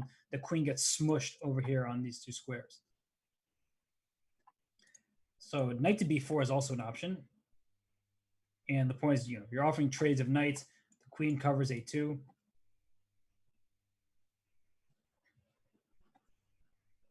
And rook c7. So Hikaru is down 20 seconds. The only chance I would say that Raunak has here. And he's up now 30 seconds. And Hikaru is thinking, if Hikaru can simplify and just try to trade queens and things like that, then of course I'm going to like his chances. He only needs a draw. But the more pieces that remain and the more time that he spends, I'm looking at the long term of these bishops. Oh, but this is a problem because now d5 is under attack and a6 is under attack. Take with the pawn.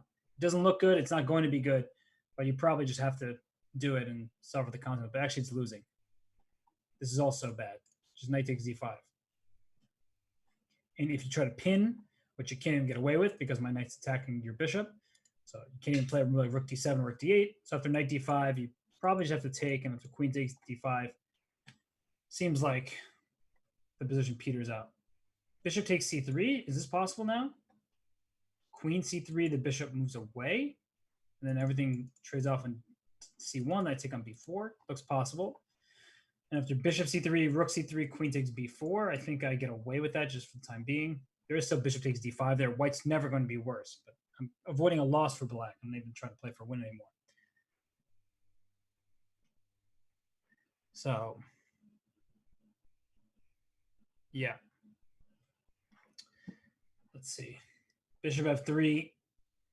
Now Raunak is down on the clock in addition to being down a pawn on the board. And what else can he play for here? The position's pretty locked up. And this pawn is going down next move. So I just don't see any kind of counterplay here. He's thinking. He plays bishop takes c3 at long last. And I expect just queen takes c3.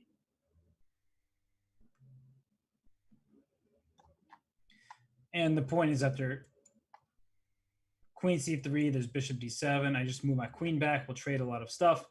And then white can never be worse there. In fact, can probably snag the pawn d5 again. We're going to see this exact variation. So queen a1 played. Didn't matter. The queen could have gone to d2 as well. And you trade. And at the end of this, d5 hangs. White's up a pawn. White's better. White's up 1 game to none. Good move, though, queen a5.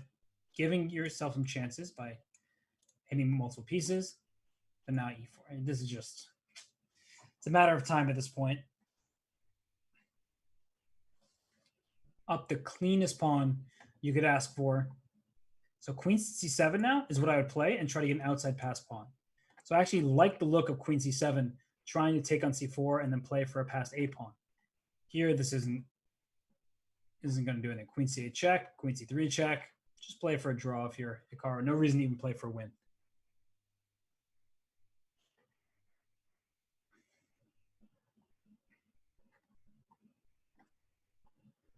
So Raunak Sawani offered a draw, and Hikaru declined it, but I don't think it was intentional. He probably just didn't see the draw offer. He's going to take on a5, and then queen e4 check. I think he's going to go king g1. There's no point of playing on for a win here. I guess Hikaru cares about his rating a lot, so maybe he will play on for a win. But in terms of the actual SCC Grand Prix, no real point of playing for a win. And so what's he going to do now? Queen check, queen f4, I imagine.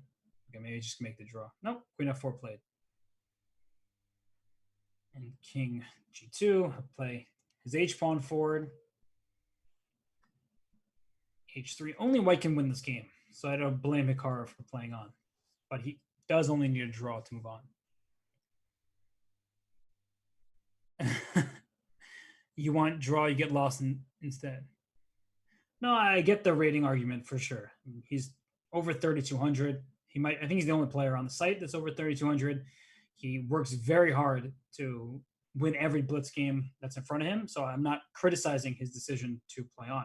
He can't really lose this game unless he blunders tragically. And that's not looking like it's going to happen. And here, queen f6 and maybe e6. You can think about playing e6 at some point with queen on f6. But he only does need a draw to move on. So queen e3, trade, the king would have gone forward. Instead, queen comes back, stopping e6. Maybe g4 now. Slowly push forward. This king will try to march up.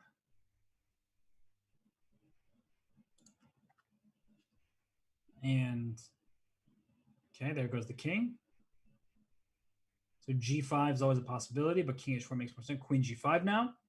Here comes f4. No, there's some serious winning chances. So queen d5. Don't blunder checkmate over here. King g5 though. I see no checkmate, and I see e6 is a winning idea. I think e6 works now. Although there's check on d5, and the problem is there's too many checks. Queen d5. Oh, this can't be right. King takes, and after queen check, there's f5, and then I'm going to checkmate your king. So Hikaru Nakamura demonstrates why he's the biggest, baddest boss on Chess.com. He wins a game that, from a theoretical standpoint, probably was a draw. From a practical standpoint, very difficult to defend in neutral time control. Much easier to play for Hikaru than it was for Raunak. 2-0 in Hikaru's favor. He wins. He moves on to the final, and he will face the winner of Pavel Pankratov and Amin Tabatabai. So we'll get these next games going. We will have this second match underway here. And I don't know who to pick as the favorite. I'm going to go with Tabatabai, slight favorite, in my opinion. He went 9 to 10 in the Swiss. He tied for first with 500 Caruana in the longer event. And now in the bracket stage, 2 games. Anything can happen, but no, the very highly rated player from Iran feels like he should get the slight nod, though they're about level in terms of Chess.com blitz rating. So c4 here, you can queen a4 check, you can regain the pawn on c4. Knight a3 also goes right for this pawn back. And after knight takes c4, black will have e5. And that's the good news, is by playing this kind of flexible, a little bit awkward style, you can play for e5 as black. And putting this knight on f5 says no d4 for you. So I didn't even need to play e5 to stop d4. I brought my knight into the center of the board. And, well, now white will likely sit this pawn on d3 instead. So rook b1, a5, stopping b4, at least not making it so easy. And if you play a3, b4, then at least I'll have the open a file for my rook, because you have to allow a swap on the b4 square. So the good news for white about forcing, not really forcing, encouraging black to play a5 is the b5 square is under your control. Not that there's anything important going on right now, but there may be a moment where black wishes this pawn go back to a6, but that's clearly not possible. So b3, e5, still very much a possibility here for black. And he's thinking about it. And there are 2 defenders. And you can put a third next with rook e8 and then play e5. Not necessary, though. If you feel like it gets you in some trouble with perhaps a bishop b2 or even a bishop a3 opening up the length of diagonal, you may not want to play e5. It's understandable. And actually, the internet connection, that looks like it's at 1 bar. So hopefully for Tabatabai, he is able to continue playing here. And it looks like he is. Looks like he is, but I see poor connection up there. Hopefully, I mean, it doesn't really seem to be bothering him all that much. But I'm just keeping a look on that because we've seen in various speeches championships a player disconnect. He's back to 3 out of 4 bars. Whew, can breathe a sigh of relief. And let's see what's happening here. So e3. Honestly, Pavel Pankratov doesn't look like he's very excited. Like I'm looking at their faces, and Amin looks extremely serious, and he's got all of his energy into this game. And Pavel looks like he's chilling, just hanging out there. And okay, so what's going on here? b6, taking away this square from the knight e4. The pawn f6 protects e5. d4, hard to play for white because black has a pawn and 2 knights and a queen all eyeing that square. So it doesn't look so easy to accomplish, but still is on the agenda. This is allowed knight to b4 with it. Oh, but then there's knight to b6. Knight b4, knight b6. I hit your queen. If you take my knight, here comes rook c7. That is a problem. So knight b4 is the tempting move, but with knight takes b6 happening, you're going to regret it, or knight takes e5. So actually, what can black do? Because knight takes b6 is a threat regardless, or knight takes e5 is being a threat. So let's see. I mean, this knight to e7 looks sad. Might be necessary now. Oh. It might be necessary to play like this to protect. Here, rook c8. Okay, that's actually a good move. Because knight takes b6, c takes, this rook protects the c6 square. And if knight takes e5, you have knight takes e5. So a3. I don't love a3. I like that it stops knight b4, but I don't love that it puts some weakness, some vulnerability on the b3 square. But queen b2, quick follow-up, maybe f4, maybe d4. Both these moves clearly looking to break open the position and get after the black king side. So knight to d5 played, plugging the center with this knight here, and making f4 much more difficult because the e3 pawn will be under attack. d4 a possibility, but after e takes, this knight is on the perfect blockading square. Knight takes f6 is a thought, giving up a knight for 2 pawns. You get the second pawn e5, but not my pieces. Easy for me to sacrifice there. Probably isn't ideal. So rook d to c1, trying to take advantage of the c file makes some sense here. And let's see.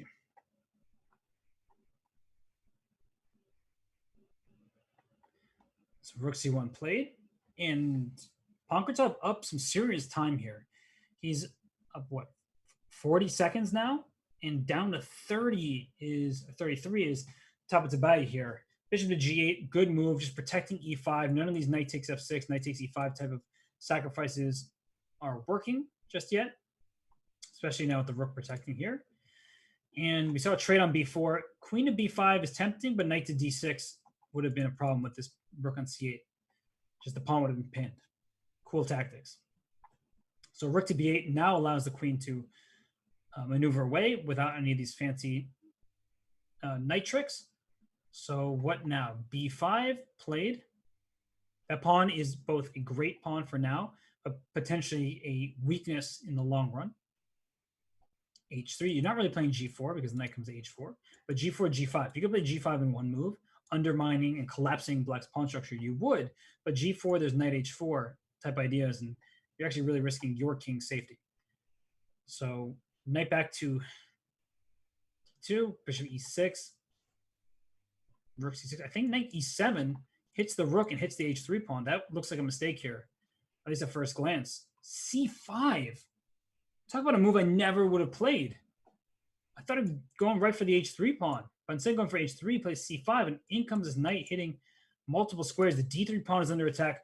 This is a back and forth battle right now. I actually am not sure who's better here, and I feel like black's king is in worse shape, so white should be better. That's what's leading me to believe that. But bishop takes c4, it's a free piece. Blundered. The rook is hanging here, and oh my gosh, he just blundered a full piece in the position where he was trying to press. There's still only 15 seconds left for black. And what's going on? Knight takes f6 is a tactic with queen takes c6 to follow. He plays it, and now he's going to take on c6. And the liquidation doesn't actually help him here because it should help black. Rook to b2, go right after f2, go after the king. e4 allows knight to e5. The king can come to g5. It seems like Tabatabai here is going to pull away with this one. A full piece blundered. Wait, rook takes d3 is rook f3 check. Very important. You get the rook to escape after rook takes here. Oh, that's heartbreaking for Pavel. I mean, he played such an excellent game to that point, and with one move, one misstep, he blunders a full piece and with it the game. So we move on to the second game, and we have a 1-point lead for Amin Tabatabai. Let's flip this board around so we can see it from his perspective with the white pieces. We are in an Italian game. If knight g5, we will cede pawn to d5. It's the sharper lines here. And as you can tell, Amin Tabatabai, he's up 1-0. He doesn't need to risk anything. So instead of playing knight g5, play d3 and g5. Well, Pankratov is a guy who does need to risk something. He is down one game. He needs to get a win with the black pieces. Not easy to just win on demand like this. So pushing opponent g5. And it may be an illusion. There may not actually be an attack, but you're taking away space from your opponent's pieces. You're clamping down on scores like f4. There's potential to play g4. And g4 almost traps the knight, except that the queen is cut off from the h4 square, so the knight will get back to h4. But I like the way this is looking so far for black. Even if objectively white's doing fine, from a practical point of view, you need to play like this from black's perspective to play for a win. You need a win. You have no choice. A draw is the same as a loss. So you're all in for the victory here. And what now? Knight b6, then bishop to b5. Don't love the look of that. Bishop g4, then there's bishop takes d5. Okay, now bishop b5 hits the knight while still protecting this pawn on d3. And yeah, bishop b5 looks right. Knight e3, there's knight takes c4. I don't particularly want to give up this bishop, but that is indeed what Tabatabai does, is take my bishop, we'll take with the knight. e5 is a bit of weakness. Knight h5 is going after your bishop on g7. Can't play f5, the pawn is pinned. So if you're going to play f5, you'd have to take on c4 first. Queen h4 comes to mind as a way of stopping this knight from getting to h5. It's your sort of one move threat with the knight. And what is going to be the response after queen h4? So I just like keeping more pieces on the board. That's why I'm looking at queen h4. I know knight c4, Then I can play queen h4, but not in love with that idea. Knight h5 now does look tempting. And then I guess bishop will go back to h8. Just hide the bishop, play f5. Now definitely play f5. And black has serious chances here. Here comes f4. Here comes a quick pawn storm. d3 is hanging now. It wasn't hanging a move ago, because if you took on d3, there would have been bishop c2, pinning and winning the queen. So f5 was chosen instead. A move like d4 doesn't seem to help at the moment, because then black was e4 and f4 type ideas, or it just takes in d4. So this knight came to c4, offering a trade of knights. And f4, f3, not the end of the world for white. It looks like it's threatening, and then there are some threats there, but I don't think you're crashing through quickly enough. So knight to e4. Knight to h5, then I may get trapped out there. Knight h5, bishop h8. So knight e4 chosen by Tabatabai. Bishop f5, good move. And not committing to f3 just yet. Knight c5 hits b7 and threatens knight e6. First queen to b3, still threatening this pawn. Looks good. b6, there's bishop d5 type of maneuvers, pinning this knight on d5, causing some problems. So rook b8 was the choice. And bishop d2. So this is kind of a slow, casual move. Here comes this knight, I guess, all the way over to h4. And once this knight gets to h4, watch out for knight takes g2 and queen h4. Like, this is starting to look scary. So bishop e6, way to try to alleviate the pressure here. I think that's a good move. Can I take and take on d3? At some point, I can consider that. Instead, knight h4 right away. Still going for this attack over here on the king side. You have to. I would take and then put my queen on e6. Instead, just retreating the bishop. And how to make this work. Knight f3. Takes. It's close, but no cigar. But now with this queen coming to h5 or to g6, this knight f3 check ideas look very promising. And even in lieu of knight f3, you have pawn f3, forcing action in front of white's king. And this is, wow, this is actually quite promising for Pankratov here with the black pieces. Okay, still looking for knight f3 check. So queen g6 first. You force the bishop exchange. There is some kind of knight d7 that I have to be on the lookout for, because knight d7 would fork the rooks, but if the bishop f5, you take with the rook, and there's no more knight to d7. So bishop d5.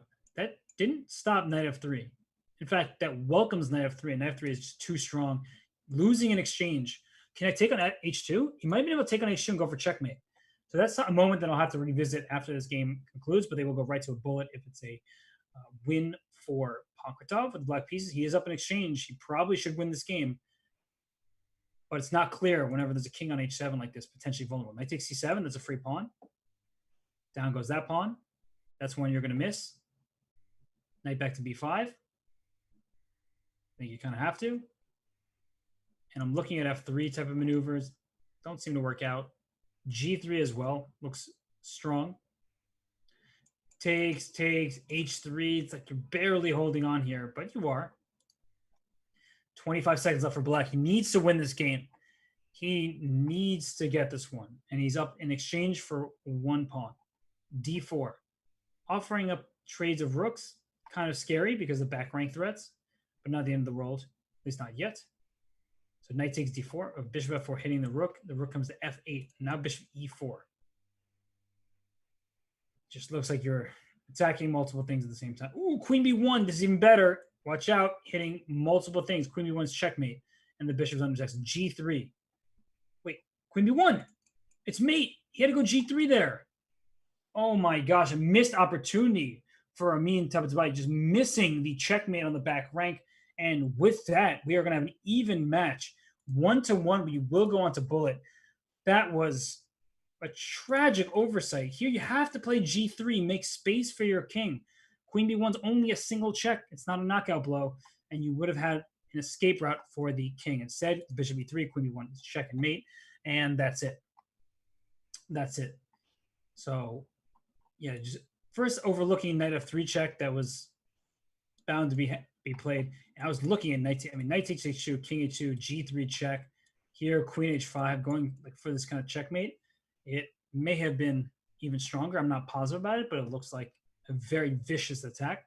But what black did was still good. And just at the moment that white had a chance here to play g3, give the king some air. Black still has a good chance to win a game like this, but you have to prove it. And he couldn't do anything less than a win. He was fortuitous to receive a back rank checkmate, and that's it. Dang. So we will get a bullet game.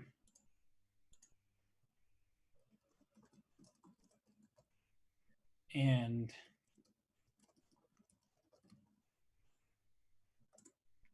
here we go.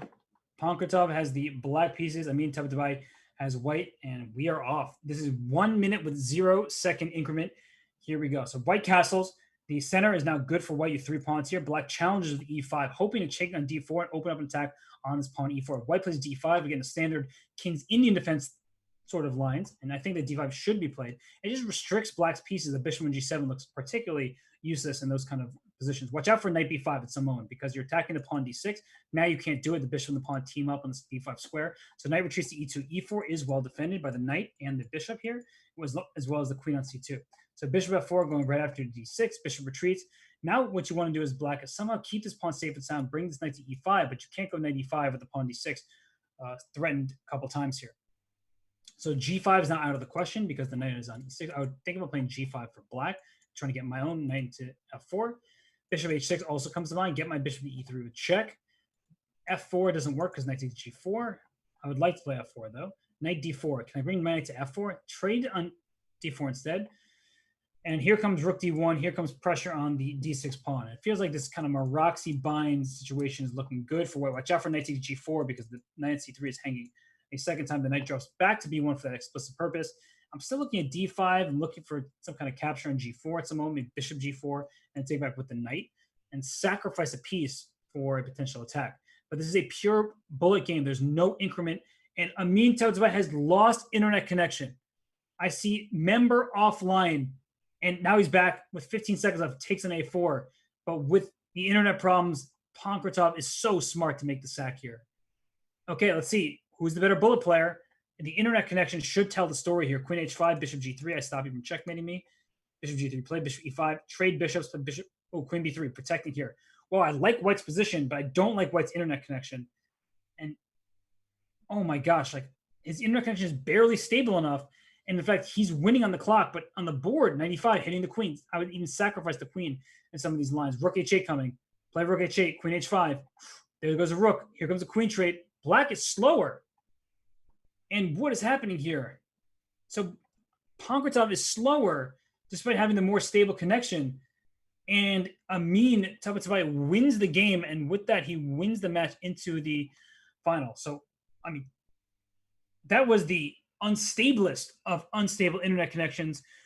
Whew. I can't believe that just happened. Amin Tabatabai moves on to face Hikaru Nakamura. We will be back in a few minutes as we set these players up for the grand finale. Stay tuned, everybody.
And we return with just the final ahead. It will be Hikaru Nakamura taking on Amin Tabatabai.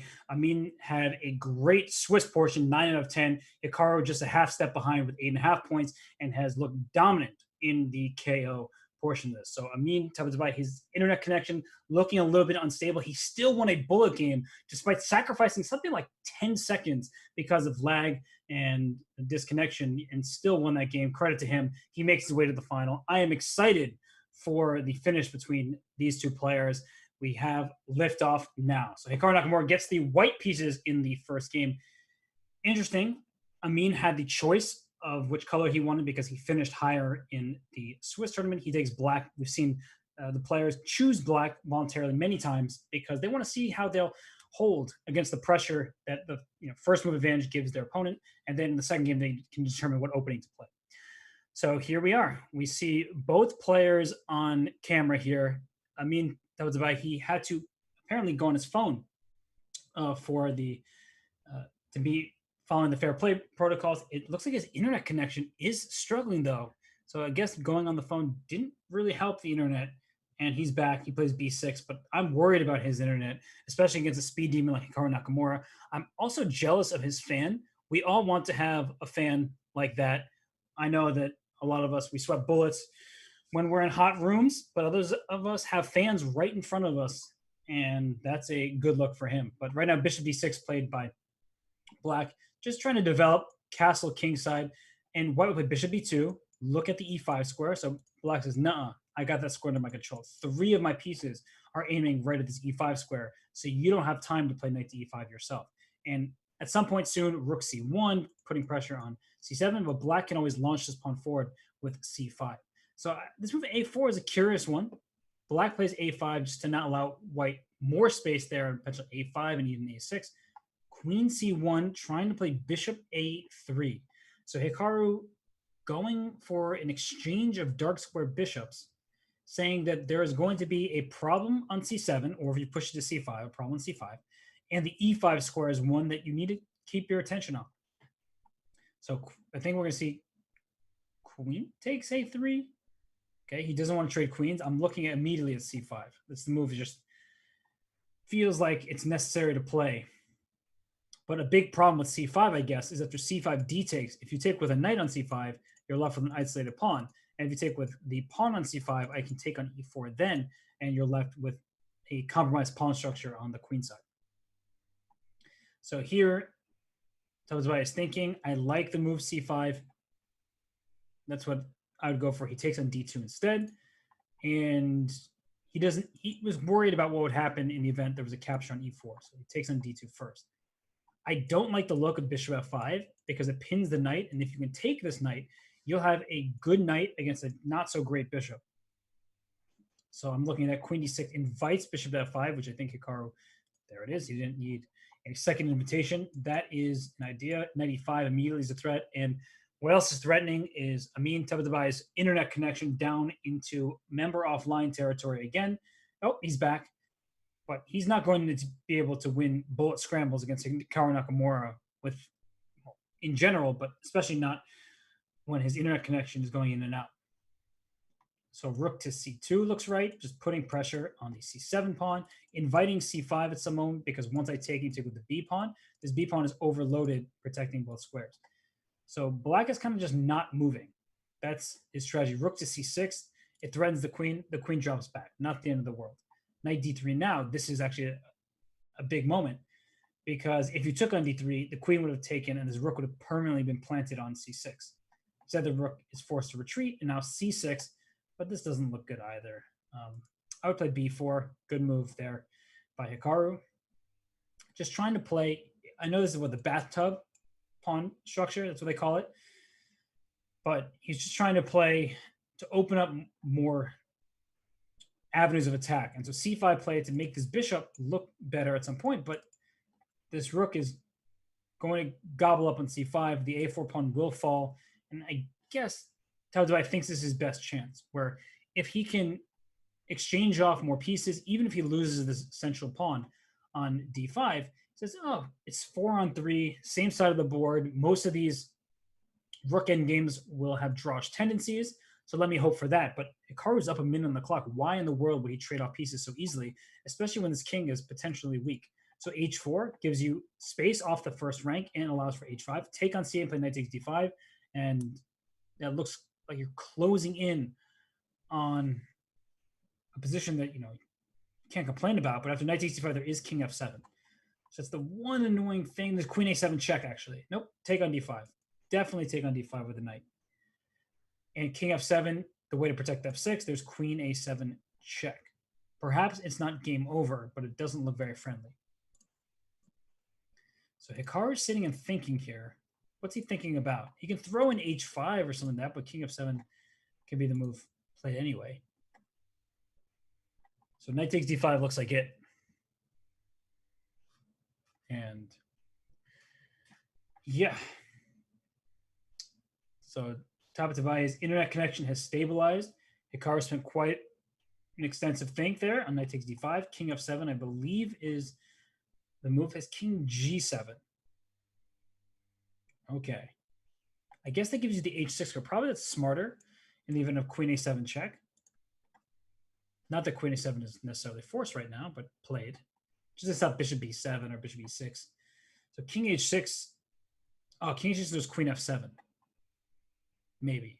It's actually really getting into a position like every single move has severe consequences. Bishop d7, knight f4. This e6 square is a vulnerable one. g2 is protected thanks to this knight. h5 comes to mind, but then g5. Need to consider that. Queen d6. Thank you. In comes my knight. Knight e6 now. King h6 is queen f4 check. That king's getting checkmated. King g8, there's queen d8. It's over. King h8, queen d8 still. Yeah, resigns.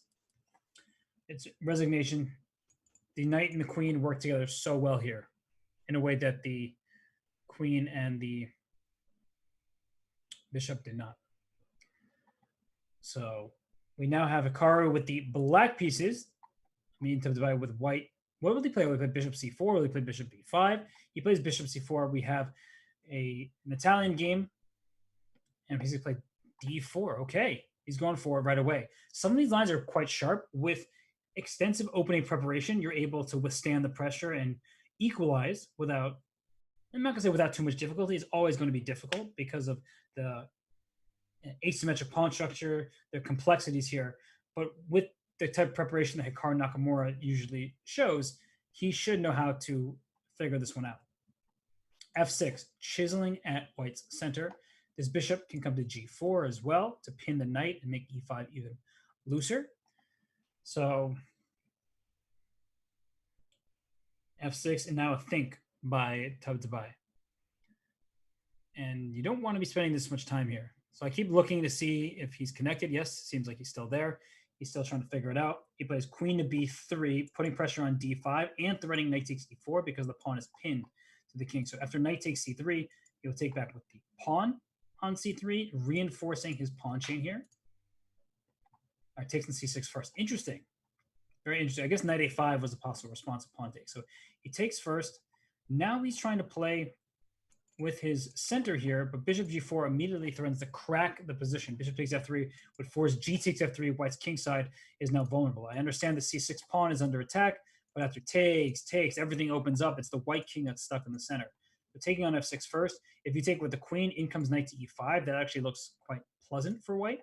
And if you take on f3 with the bishop, there might be f takes g7 in between move.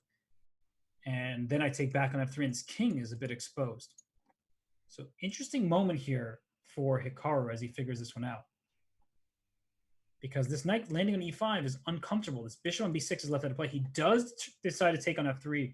It's what most players would do. It's the more active choice. I don't think he's going to take back on g7 because after gf3, if you take on g7, you're opening yourself up to an attack. This pawn will be used as a shield. So as long as this pawn stays here, it actually protects the black king from any sort of rook attacks. So where to go, though? Rook f6, then I take. Rook takes f3, queen takes c6. That pawn c6 is vulnerable. I sort of like what Tabatabai has done here. I'm into it. And He's up on the clock. So white's up nearly 30 seconds now. And for those of you unfamiliar with him, Amin is a super strong player. This guy is in the 2640 range, if I'm not mistaken. He's a great online Blitz player as well. He's still just like 18 or 19 years old. So you want to watch out for his name going forward. So taking on f3, queen takes c6. I was worried about losing this pawn. I was thinking about rook takes e3, queen h4 check, but it probably just gave you a couple of checks, not enough. So rook back to f6. And I wonder if now c5 is the threat. After queen c3, like c5, d4, try to push everything forward. I don't think so. I don't think it works out. Bishop g5 ideas will not work. Not with the king in the center, at least. And castling queenside doesn't work because rook c6, not rook d6. Rook c6 would pin and win the queen. So rook g1 played. I kind of have like a vague recall to Vladimir Kramnik with the black pieces against Jan Nepomniachtchi from the 2019 World Blitz, World Rapid, one of the two. I can't remember exactly. But white was up a couple pawns, but the king stayed in the center for a bit too long. So rook g3, protecting the bishop. King f1, king g1, or king g2 is the idea. The king will run to safety on the king side. And it was important to take away the h3 square from the black queen because king f1 would have been met by queen h3 in the prior position. So I still like white's position. I'm looking at c5, d takes, d4 kind of stuff. Seriously, just breaking everything possible open. Hikaru brings his rook to e6. So that allows for rook g6, allows for rook c6. You're sliding around. Oh my gosh, watch out for queen takes h7 check. Okay, it's check. That's important. That's check. But now queen takes h7, g8 equals queen is mate. So you have to see that move. He does if it's rook to g6. The bishop a5 came with check, which is important. And now there's no queen takes h7 anymore. Rook c1. You can trade off if you'd like, but that probably just helps white. And does queen f5 make sense here? Threatening this checkmate here. Pinning this rook. So bishop f4 played. Now queen f5 will not be possible because it will be rook e1 check, and the queen will win the other queen. But I like queen f5, actually. I thought that was a very smart move. And it's the bishop coming into e5 to protect. One question is why not? Actually looks very strong. There it is, bishop e5. And now I want to play some kind of queen f3 and mate you. But easier said than done. So rook takes, pawn takes, queen g3. This d4 pawn becomes weak. Not so easy to convert this. So Tabatabai playing an excellent game thus far, but now he's down on the clock. I don't trust his internet connection. And even here, there will be some times where you trade queens, take d4, put your rook on d2, and try to hold the draw in that manner. And queen takes g7 also puts pressure, but with the queens on the board, there'll be rook takes c6, rook g6 is a problem. So queen e7, there'll be queen, rook e1 followed by queen e4 in the case of rook takes c6.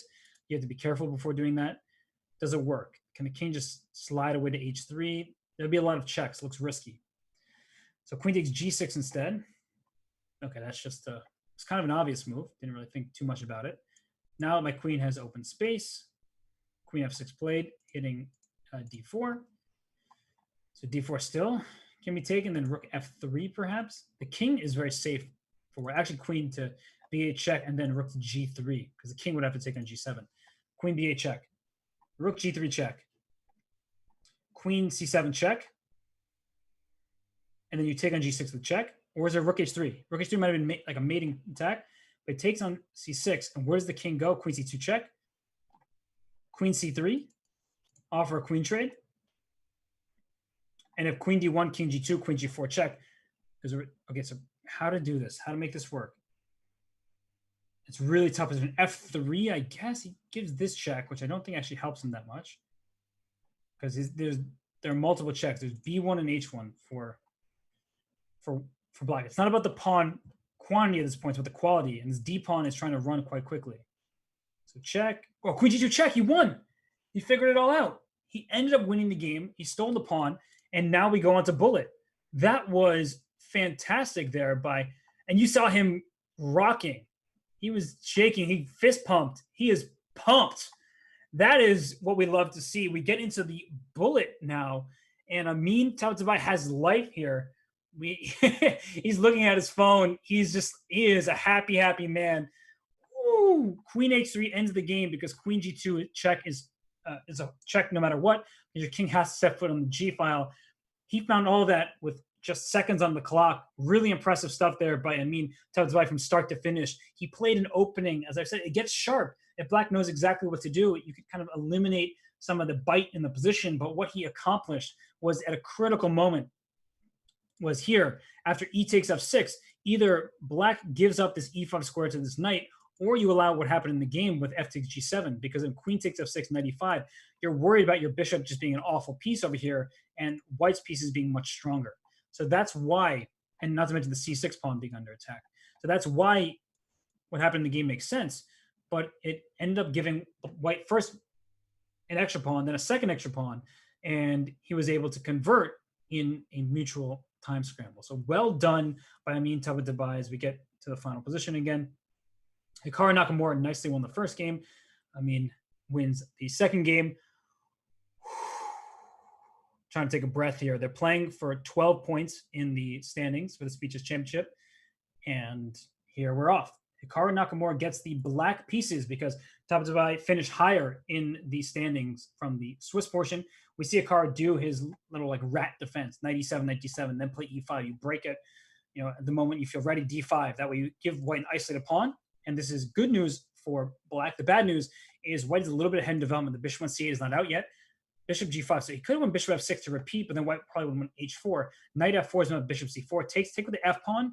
Just doesn't work out. Black would have been f5.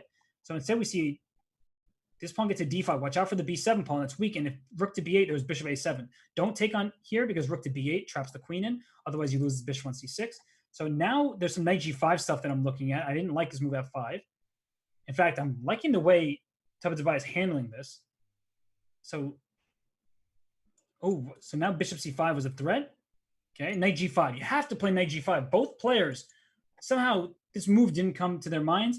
It would have just hit this bishop on f7. It looked really strong. b5. Hikaru said, I'm not just going to wait and get rolled over here. I'm going to create some threats of my own. Queen c3, knight e5 to follow. But knight e5, there's knight takes c4. That's why b3. But now after the exchanges here, I don't think that white is better. I'm not saying white is worse, but it looks like a position where the worst is behind black. So take on f7, I think. Or is it going to play knight c6? Plays knight c6, rook d6, though. I don't like the look of this because there are more pieces on the board, and there's an extra 3 seconds for Nakamura. And Hikaru is the better bullet player between two. You look at the ratings. So taking on it. Whoa, that piece was hanging. I was like, what just happened here? That's the problem. That's definitely a problem for Tabatabai. He needs to get after the c7 pawn. I don't know how he's planning to get there, but he needs to somehow attack it. He's not getting there in time because the rook is taking on c6. So Hikaru with brilliant pre-moves. King g7 was an option there. Take on h6. I take on g6 first. Okay, this is going down to the wire. Rook to b8. I play rook to b8 really quickly. I'm going to kick the knight. I'll get my rook to c8. Now play f3, g4, something like that. Try to trade pieces. I don't think you're making this happen, though. And g3. He plays g4, trying to get the pawn running. g5. I didn't like that move f3. Oh, my gosh. Mutual time trouble here. Knight e2 check. Knight e2 check is coming. And once knight e2 happens, you have... Oh, what's going on here? Knight e2, c2. Hikaru's... Oh, no! He moved knight to c1. Take on f3. Take on f3. Oh, my God. You have to take on f3, dude.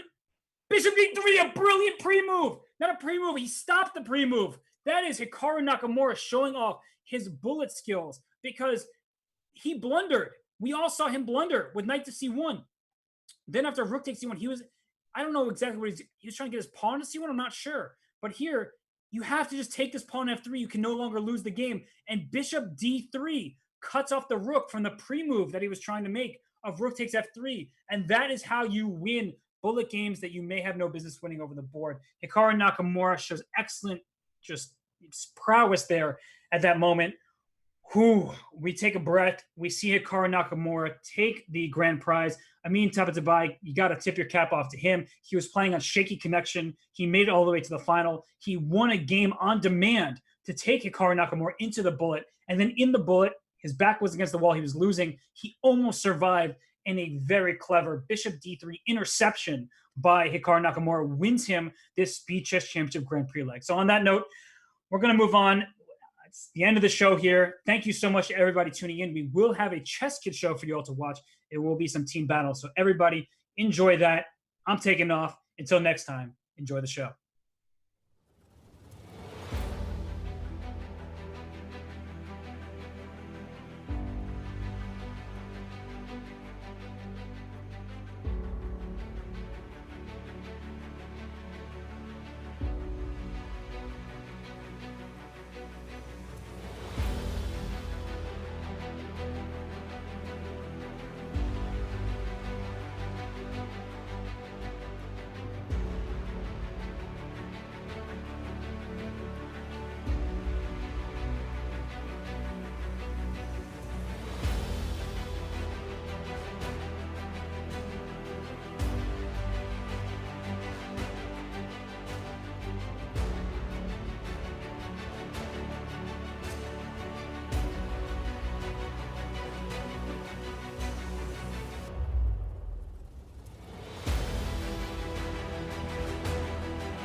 And we bring on the champion of the Speeches Championship Grand Prix leg, Hikaru. That was a tough finish there.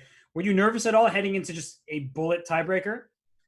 I mean, I wasn't really that nervous after I won the first game, I would say, but certainly the fact that I had a position out of the opening the second game where I should have probably been able to draw it pretty routinely, and then my opponent, after I made a couple of bad moves, my opponent played very precisely.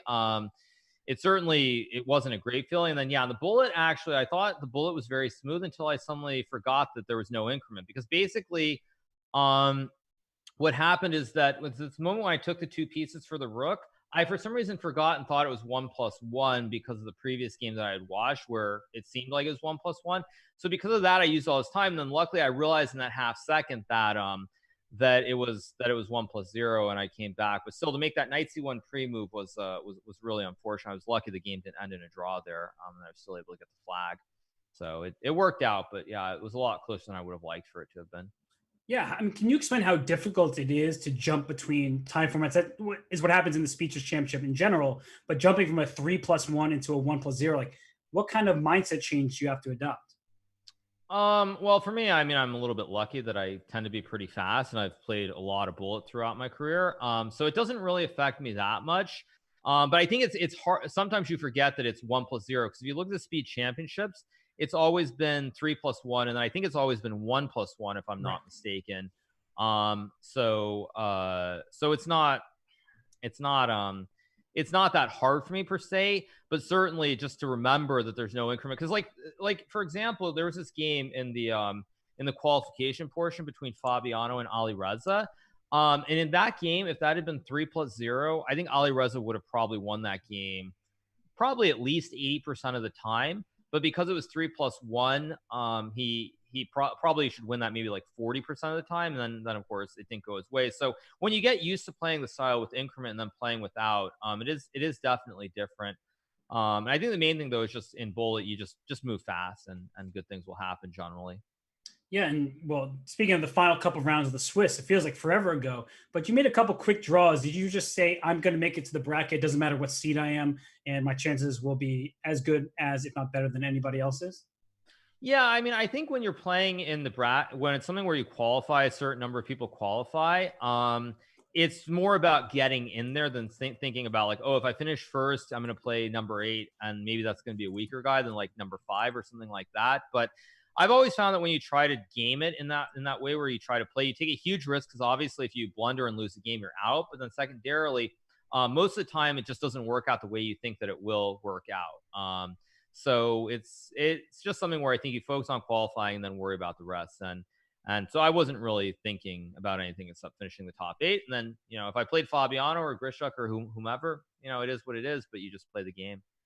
Yeah, actually, what can you say about that? Because you made it through, relatively unscathed until the finale there. But what can you say about some of these other strong grandmasters who may not have the recognition as some of their higher rated opponents? But there were 3 upsets in that opening quarterfinal.